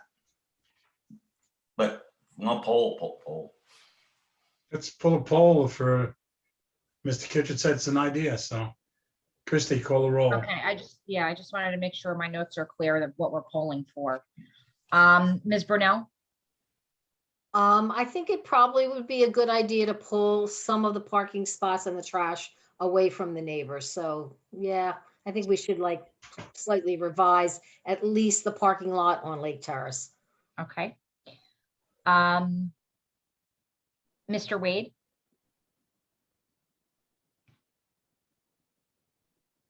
I haven't seen him in a while. You know what? There was a lot of noise coming from him. Hold on one second. He was coughing before, that was him. Yeah. Says he's connecting to audio right now. Am I all right? I hear Can you you. hear me now? Can you hear me? Yes. Yes, I think the buffer should be increased there and maybe reduce some of the parking spaces. Give the neighbors a little bit of relief. Okay. Mr. Fuso? I support what Dennis says. I know it's a little vague, but I want to keep it that way. Dennis Not my speaks. application. Mr. Critelli? I think we should also poll the tenants in the building to find out how realistic the need for parking is, and if they're actually going to be interested in using this. I mean, during the summer, as we all know, people park all the way up beyond Main Street. And if tenants in this building don't have parking because parking was removed, I mean, they're paying rent. And one of the things that we're always looking for in virtually every application is more parking. So I understand the concerns with the neighbors, but you also have to take into consideration the tenants who are paying rent and whether they're going to have off-street parking for their convenience, or they're going to have to go park over at the bowling alley because the weekend warriors took the spots in front of their apartments. So, I mean, it's a double-edged sword. You're not going to make everybody happy. But, you know, my feeling is that we don't have enough parking no matter what. By reducing the parking, you create even a bigger problem, in my thought. So you're a no, you want to keep the spaces. I'm just bringing up a point. Ms. Saracine? I do find this also a little complicated. I think that the whole town cries about wanting more parking, and this is a great example of an individual who's trying to make a proactive attempt to include more parking. I understand the neighbors are backing right up to that south edge on Lake Terrace. I do think that Mr. Mayor's thought on maybe buffering that out or even moving the bike rack back there, maybe switching up the garbage to the front. I think there is some logistics that could possibly satisfy some of those concerns with the owners that are on Newark. So I guess ultimately I would say it would be interesting to see, you know, some alternative layouts to the parking lot, although I don't know. Can I say just, I don't know? Does that work? He's being non-committal. Yes. Yes. Mr. Mayor, you started all this. I started this, and I'll still stay with what I stated. I think some revisiting needs to be done there, just from a sense of take some pressure off the neighbors. Neighbors have been living with what's been there for a long time, and it's been a little bit low impact. This is a higher impact to them when it's finished. Even though it looks great, I understand Mr. Fratelli and the parking. Parking's always been bad up there and always will be bad up there. I just think it should be revisited and give the people a break there. It's a tough area. Houses are close. They don't need that part of town does not need any more impact, heavy impact. Just doesn't. That's my opinion. I think it can be revisited. They can come up with something creative. You already have. You're on the right direction. Just bring it home. Would more intensive landscaping around the buffer areas, which would give more visual enclosure and sound enclosure, be a potential opportunity instead of bushes, putting in thick evergreens or something to that nature? Where it's up to Mr. Siegel. That's what Mr. Siegel's issue. Yeah, the answer is absolutely. I don't know what the code says about how high tree plantings can go up and all of that. My engineering and landscaping designers know that. But to the extent that we can maximize height and density of landscaping at the buffers there, we'll do it. You know. Can we finish the poll? Let's finish the poll. I also think that you got to revisit the issue. Maybe it's correct now, just with minor changes. Maybe it needs a major change. But that's where I think Mr. Siegel got to be creative. He's heard a lot of facts tonight. We know that. So I think he takes that into consideration. next meeting, maybe we get a better answer. I mean, one of the things that might be looked at with those 4 parking spaces on the south side off of Lake Terrace is, in addition to tire stops, put in the U stops like they have at convenience stores to keep people from running into the building, which would alleviate the concerns of the neighbors behind it of any cars or trucks being able to go through a fence. We gave Mr. Siegel what he wanted, a little idea, so he knows Yeah. what's going on, what's happening. I think at this point, we have to carry this meeting, and I think we continue it with the questions of Mr. Siegel, unless he's gonna make a complete new presentation on that parking lot, because I think if it wasn't for the 2 parking lots, everything is, the other things, I don't think there's a major problem. I think it's still, it's a 2 parking. We're gonna work on what we can do to maybe tweak it to address the concerns that are there and to maybe preserve some of the parking. I'm looking at it and I have some ideas in my mind. And we'll go over that and see if we can tweak it a little bit. Always better to have a lot of minds look at it from a different perspective, so. I don't know if mine's the best mind, but. That's the way you gotta look at it.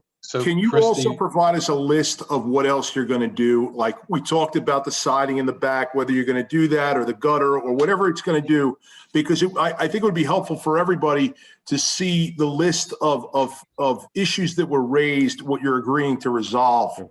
I think that would be really helpful because I know you've given a lot of resolution. Yeah, not a problem with that. I think Mr. Karras could come up with that because he's been taking his notes. So Christie, I don't know about my notes, but we've been listening. Absolutely. Christie, when would be the next available meeting? Well, the other question is, how much time are they going to need to revise any plans, if they're going to revise any plans? But I have either June or July. I do have I have 1 matter scheduled for June, possibly 2. I'm just waiting for a completeness determination. I'm not even gonna say, I don't think they're gonna be that intense. I think we should do the homeowners first on either of those 2 days, and then, so they don't have to be there till at least minimum 7:30. Okay. Do you agree?